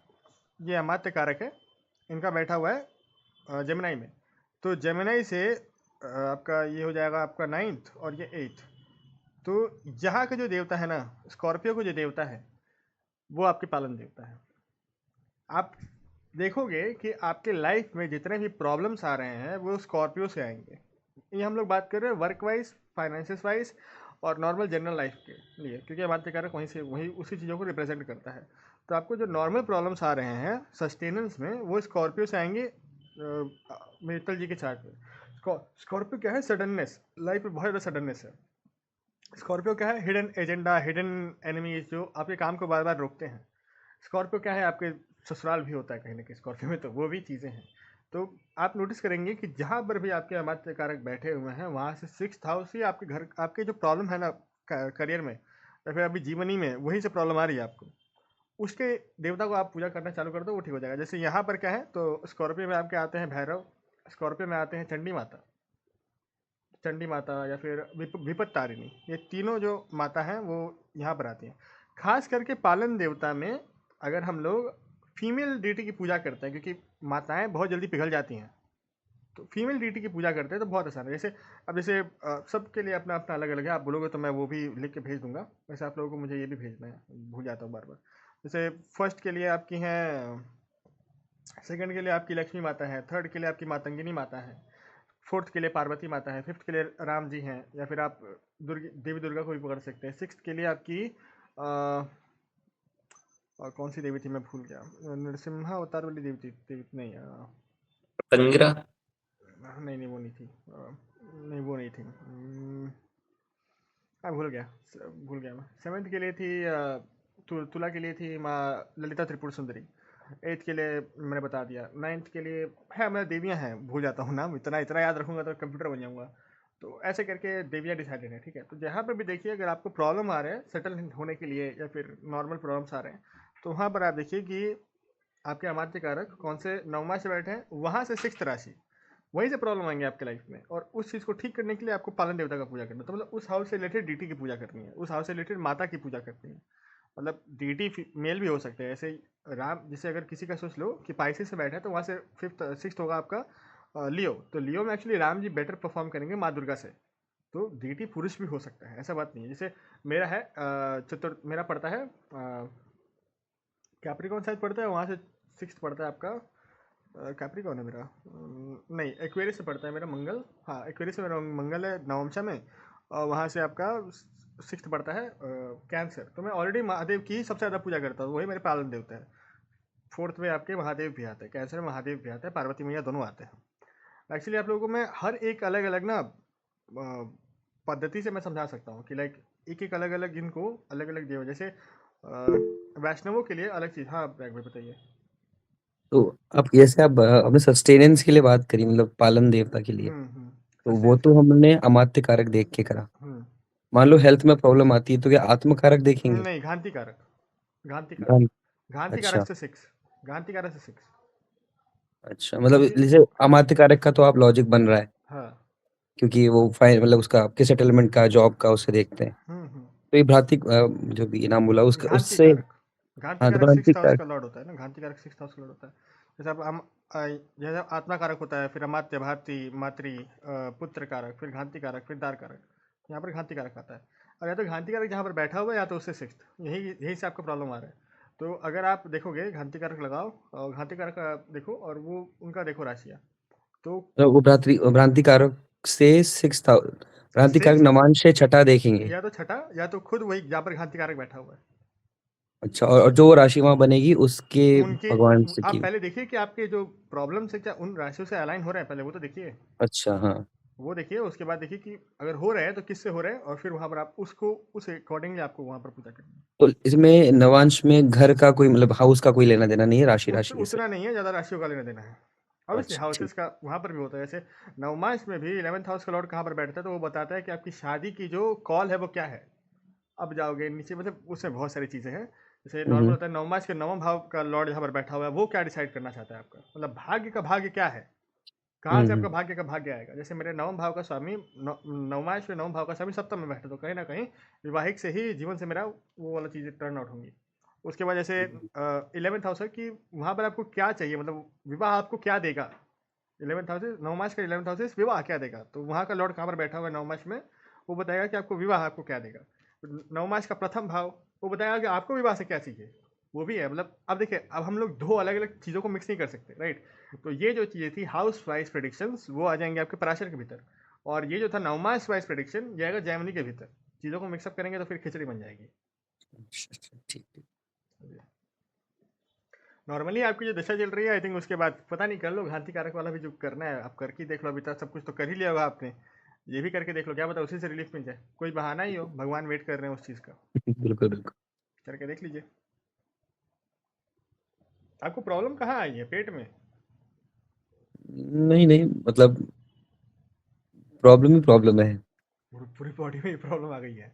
मतलब एक के बाद एक कुछ ना कुछ लगा ही हुआ है लाइफ में, तो। अच्छा, आई थिंक आपको पालन देवता की पूजा करनी चाहिए। यहाँ पर आपके पालन देवता संभाल लेंगे बहुत सारी चीज़ें। पालन ठीक। देवता की, नॉर्मली पालन देवता की पूजा एक नॉर्मल गृहस्थ के लिए, सस्टेनेंस के लिए सबसे ज़्यादा। अब यही इष्ट देवता किसके लिए इंपॉर्टेंट है, जो स्पिरिचुअल जर्नी में जा रहे हैं। अब स्पिरिचुअल, अब इष्ट देवता कैसे देखते हैं हम, आत्मा कारक से द्वादश भाव, या तो आत्मा कारक से द्वादश भाव, नहीं तो आत्मा कारक से नवम भाव। इन दोनों कहीं ना कहीं, इन दोनों की एनर्जी जो है वो आपको अपने इष्ट देवता के बारे में बताएंगी।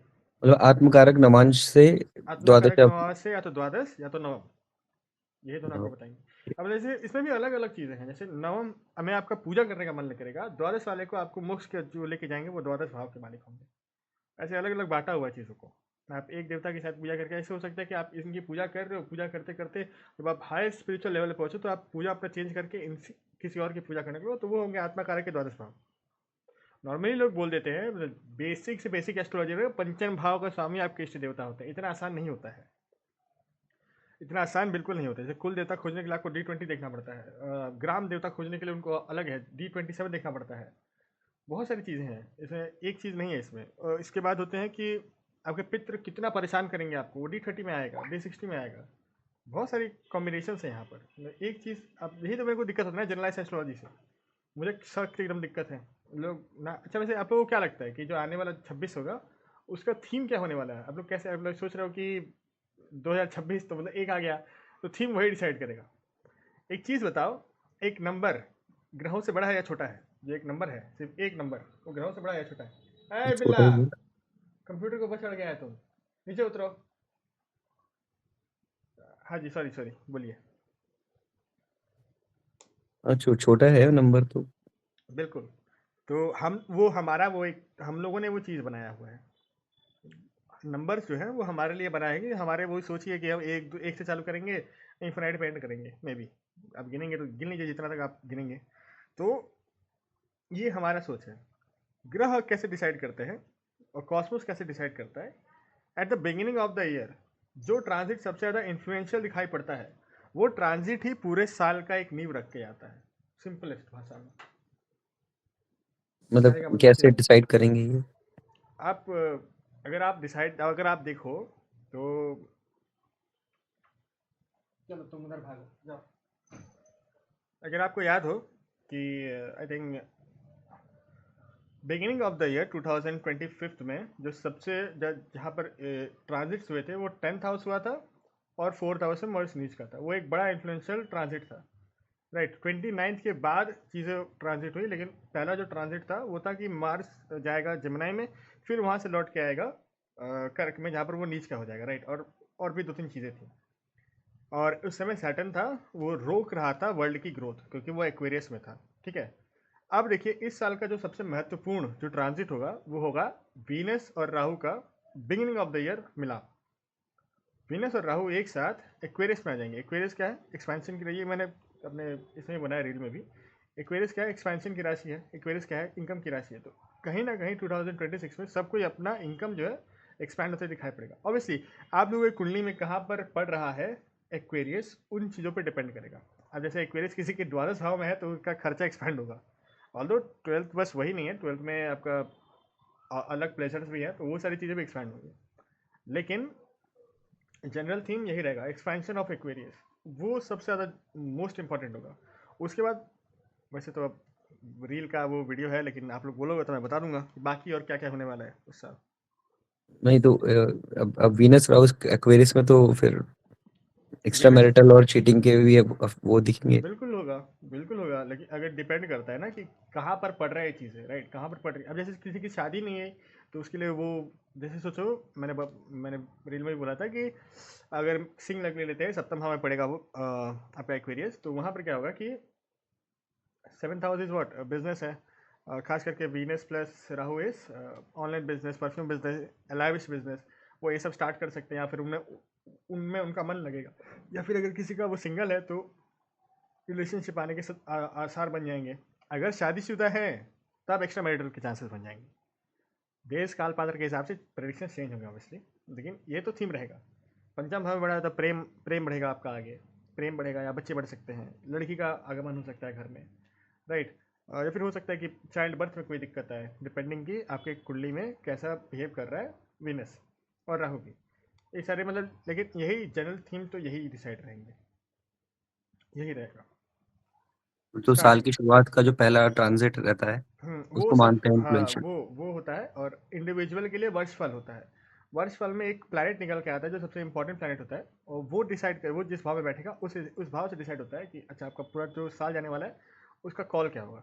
इंडिविजुअल के लिए वर्षफल, और पूरा वर्ल्ड के लिए सबसे पहला इंपॉर्टेंट ट्रांसिट, वो आपको तो दिखा दूंगा। इंडिविजुअल का जो वर्षफल है वो वर्ष, साल पहली तारीख के दिन नहीं बर्थ नहीं समय और नहीं प्लेस नहीं वैसा नहीं नहीं? नहीं नहीं, जो आपका बर्थ तारीख है ना, वहाँ से आपका नया वर्ष चालू होता है।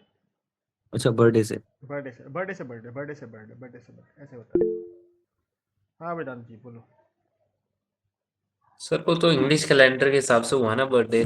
अब जैसे किसी का बर्थडे किसी नक्षत्र में आता है, किसी महीने में आता है, तो वो उसी हिसाब से आप चलेगा। नोटिस करोगे कि जो वर्ष वाला है, अगर रॉन्ग भी होगा तो करीबन 1 महीना के मार्जिन से रॉन्ग होगा, लेकिन चीज़ें होंगी। बेसिकली वो एक थीम डिसाइड करेगा। वर्ष फल है एक आदमी का थीम डिसाइड करने के लिए, ओके ट्रांजिट में और चीज़ों में चीज़ें ये डिसाइड की हैं इस साल के लिए आपके प्लैनेट जो है ये आपको नुकसान देने वाले हैं, ये आपको पॉजिटिव देने वाले हैं। ऐसा तो ही ना कि वही सारी चीज़ डिसाइड करेंगे। तो फिर महादशानाथ किस लिए है, अंतरदशानाथ किस लिए है, प्रत्यंतर दशानाथ किस लिए है, गोचर किस लिए है, लग्न किस लिए है। वर्षफल एक थीम डिसाइड करता है, वर्षफल भी डिसाइड करता है, महादशानाथ भी डिसाइड करता है, ट्रांजिट भी डिसाइड करेगा। तीनों चीज़ें एक साथ मिलकर डिसाइड करेंगी। प्रभाव किसका ज़्यादा है वो आपको डिसाइड करना पड़ेगा कि प्रभाव किसका ज़्यादा आने वाला है। समझ रहे हो? अब जैसे मैं एक चीज़ बोलता हूँ, जैसे सोचो कि अच्छा वैसे आप लोगों को पता है कि गोचर किससे देखते हैं? गोचर किससे देख सकते हैं? गोचर सबसे बढ़िया देखना किससे होता है? चंद्रमा या लग्न से। चंद्रमा या लग्न से? किससे? मतलब मैं तो लग्न प्रेफर करता हूँ। आप लग्न प्रेफर करते हैं। गोचर एक्चुअली में चंद्रमा से देखना पड़ता है। गोचर एक्चुअली चंद्रमा से देखना पड़ता है, लेकिन लग्न से भी देखना ठीक है। दोनों के कहीं ना कहीं मिक्स रिजल्ट मिलेंगे, मैंने ये देखा है अपनी लाइफ में। दोनों के मिक्स रिजल्ट मिलते हैं, लेकिन ज्योतिष शास्त्र ये बोलता है कि आप चंद्रमा से देखिए, गोचर आप चंद्रमा से देखिए, दशा आप लग्न से देखिए। दशा के रिजल्ट लग्न दिखाएगा, गोचर के रिजल्ट चंद्र दिखाएगा, और दोनों का मिश्रित रिजल्ट आपको एक जातक के ऊपर दिखाई पड़ेंगे, ऐसा बोलते हैं। तो अगर जैसे मतलब किसी की दशा चल रही है कुछ, हम्म और जैसे मान लीजिए किसी रैंडम कोई मार्स वीनस की दशा चल रही है, हम्म तो वो लग्न से देख लिया कि किसी का एरीज लग्न है, हम्म मार्स वीनस की दशा चल रही है, और तो उसकी राशि जो बनेगी उसको उसको घुमा के चेक करेंगे, फिर जो हाउसेस मार्स वीनस दशा मतलब लग्न के हिसाब से एक्टिवेट कर रहे हैं और जो गोचर के नहीं हिसाब से नहीं एक्टिवेट कर रहे हैं वैसा। नहीं, जब देखिए अब क्या होगा कि अगर दशा बुरी है, गोचर पॉजिटिव है, तो मिक्स्ड रिजल्ट मिलेगा बीच में। दशा पॉजिटिव है, गोचर पॉजिटिव है, तो पॉजिटिव रिजल्ट मिल जाएगा पूरा। और दशा नेगेटिव है और गोचर भी नेगेटिव है, तब नेगेटिव रिजल्ट मिल जाएगा पूरा। राइट, ये आपको देखना है, एंड वाइस वर्सा। ओके। जी, तो आज का हम क्लास यहीं पे एंड करते हैं। एक और एक्स्ट्रा क्लास है, मैं या तो कल या तो परसों में दे दूंगा। अभी काम का हमारे ऊपर बहुत बोझा है, अभी हम लाइक सही में हम वीडियो अपलोड नहीं कर पा रहे एक भी, बहुत बहुत ये हो गया मुझे, टाइम शेड्यूल बहुत ज़्यादा प्रॉब्लम दे रहा है मुझे। तो ठीक है, हम देखते हैं कल या परसों आप लोगों की एक एक्स्ट्रा क्लास करा देंगे, प्रेफरेबली कल करा दूंगा। और कल वाले क्लास में भी हम लोग एक्चुअली आप लोगों को तिथि सिखा थी, तिथि मैं पूछूंगा कल कि तिथि कैसे कैलकुलेट, मतलब कौन सा ग्रह किस तिथि को रूल करता है। और आप लोग नक्षत्र के बारे में पढ़ना आप चालू कर दीजिए, और कुंडलियाँ देखनी चालू कर दीजिए। बिना कुंडली देखे तो आप लोग एस्ट्रोलॉजर बनोगे नहीं, कितने भी आप लोगों को मैं ऐसे ज्ञान दे दूँ, कुंडली देख के खुद से नॉलेज लेना अलग बात हो गई। तो वो आप लोग करना चालू कर दीजिए। एक बाकी ग्रुप में डिस्कस कर सकते हैं चार्ट। हाँ बिल्कुल कर सकते हो, उसको क्या दिक्कत है, बिल्कुल करिए, लेकिन बैच वाले में करिएगा, वो हाँ हाँ एस्ट्रोलॉजी बैच टॉक्स। हाँ बैच वाले में बिल्कुल करिए, मैं तो वहाँ पर मैं तो आप लोगों को प्रोत्साहित करता हूँ कि करिए आप लोग डिस्कशन, लेकिन कोई करता नहीं है। मैं कितनी कुल्लियाँ भेजूँ, तो वही वाली दिक्कत। अगर अगर ऐसा होता है कि लाइक मेरे पास कोई ऐसा क्लाइंट आता है जिसके चार्ट थोड़ा हट के है, तो मैं आप लोगों को भेज दूंगा। मैं ऐसे बोलूँगा कि बताइए इसका क्या क्या क्या क्या है, आपने खुद खुद से एक जन एक कोई कोई चीज़ बताओ, मैं देखता हूँ कितना सही है कितना गलत है। और लाइक एक चीज़ बताओगे, जैसे इसके घर के आसपास कोई पोखरा हो सकता है, कोई पानी का सोर्स हो सकता है, तो बोलोगे चंद्रमा तृतीय भाव चतुर्थ भाव पंचम भाव में, इसलिए आपने बोला, तो ये ठीक है। लेकिन आप लोग को लाइक अगर कोई चीज़ बोल रहे हो तो उसका रीज़न भी बताना पड़ेगा कि मैंने क्यों ये बोला है, ताकि मैं डिसाइड कर पाऊँ कि आप सही बोल रहे हो या गलत बोल रहे हो। बाकी ठीक है, आप लोग अब करना वो सब चालू करो, नक्षत्र वाला पढ़ना आप चालू करो कि नक्षत्र के नाम याद हो जाए, कम से कम भैया आप लोग कोई पूछ दे तो बेइज्जती ना हो जाए। ठीक है, बाकी दस तिथि वाला अगर स्क्रीनशॉट लेना है तो वापस से ले लीजिए। तिथि वाला तो बहुत आसान है। हाँ, तिथि का काम कहाँ आता है, स्पेसिफिक मतलब स्पेसिफिक दिन पे जैसे कोई तिथि लगती है, जैसे आप लोगों का जन्म जो तिथि में हुआ हुआ, राइट। आप लोगों का जन्म किसी मतलब नक्षत्र तो है लेकिन तिथि में काउंट करते हैं हम लोग कि चैत महीना का शुक्ल पक्ष की इस तिथि पे आपका जन्म हुआ, फॉर एग्जाम्पल। या फिर या फिर माघ महीना के इस कृष्ण पक्ष के चतुर्थी या पंचमी आपका जन्म हुआ है, तो उस दिन तो आपका जन्म हुआ, तो वो आपके कोई एक ग्रीक देवता बन जाते हैं। ठीक है, वो इंपॉर्टेंट है। आपका वार भी इंपॉर्टेंट है, वार का जो कॉन्सेप्ट है वो खुद इंडिया ने ही बाहर कर दिया है, तो वार भी इंपॉर्टेंट है। उसके बाद क्या है, आपके नक्षत्र स्वामी भी इंपॉर्टेंट है, ये तीनों ही देवता आपके लिए इंपॉर्टेंट है। लेकिन मैं ये आपको सिखाना चाहता हूँ कि जैसे अगर कोई तिथि आ रही है तो उस किस तिथि के दिन, वैसे तो आप लोगों को शायद याद हो कि नॉर्मली क्या देखते हैं, वार देखते हैं, राइट। लेकिन अगर तिथि भी बन रही है और उसके साथ कोई ऐसा नक्षत्र बन रहा है, तो किसी और वार के दिन भी कोई ऐसा आयोजन किया जा सकता है जो एक अलग प्लैनेट को रिप्रेजेंट करता है। जैसे सैटरडे के दिन सोचे तिथि बन रहा है आपका सप्तमी या चतुर्दशी, तो जो कि रिप्रेजेंट करता है वीनस को, तो वीनस का वो पड़ा हुआ है और वीनस का ही नक्षत्र लग गया, भराणी लग गया, या आपका पूर्वा फागनी लग गया, या पूर्वा भाद्रपद लग गया, तो वहाँ पर वो लग गया। तो उस चीज़ को आप लेके बोल सकते हो कि okay this is possible here. अभी आप कब देखोगे, किसी क्लाइंट को बहुत ज़्यादा इमरजेंसी है किसी चीज़ का, वीनस का पूजा कराना है, तो आप ऐसे देख के बता सकते हो, तो उस समय ये ज़रूरी है। हाँ प्रयाग भाई बताइए।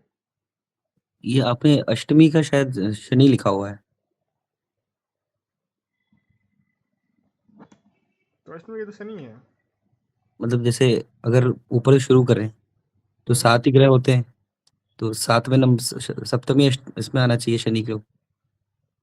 सूर्य, अच्छा रुके रुके, हाँ कुछ तो मतलब अष्टमी तो फिर राहु है शायद। हाँ हाँ हाँ, सॉरी सॉरी सॉरी।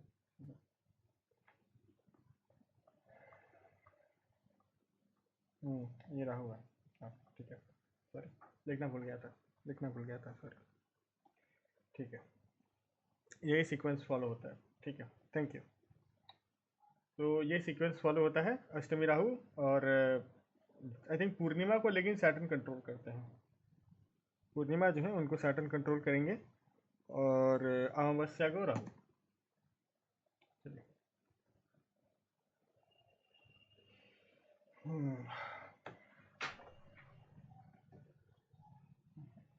चलिए हो गया। आज के लिए इतना ही, फिर मिलते हैं कल। मैं ट्राई करता हूँ कि कल ही आप लोगों का क्लास करा दूँ ताकि हमारा भी थोड़ा रिलीफ हो जाए। एक क्लास आप लोगों का बाकी है सिर्फ वैसे, क्योंकि जनवरी के महीना में हमको एक यज्ञ मतलब यज्ञ हो रहा है, तो वहाँ पर हमको जाना है, तो वहाँ पर भी 10 दिन का गैप रहेगा।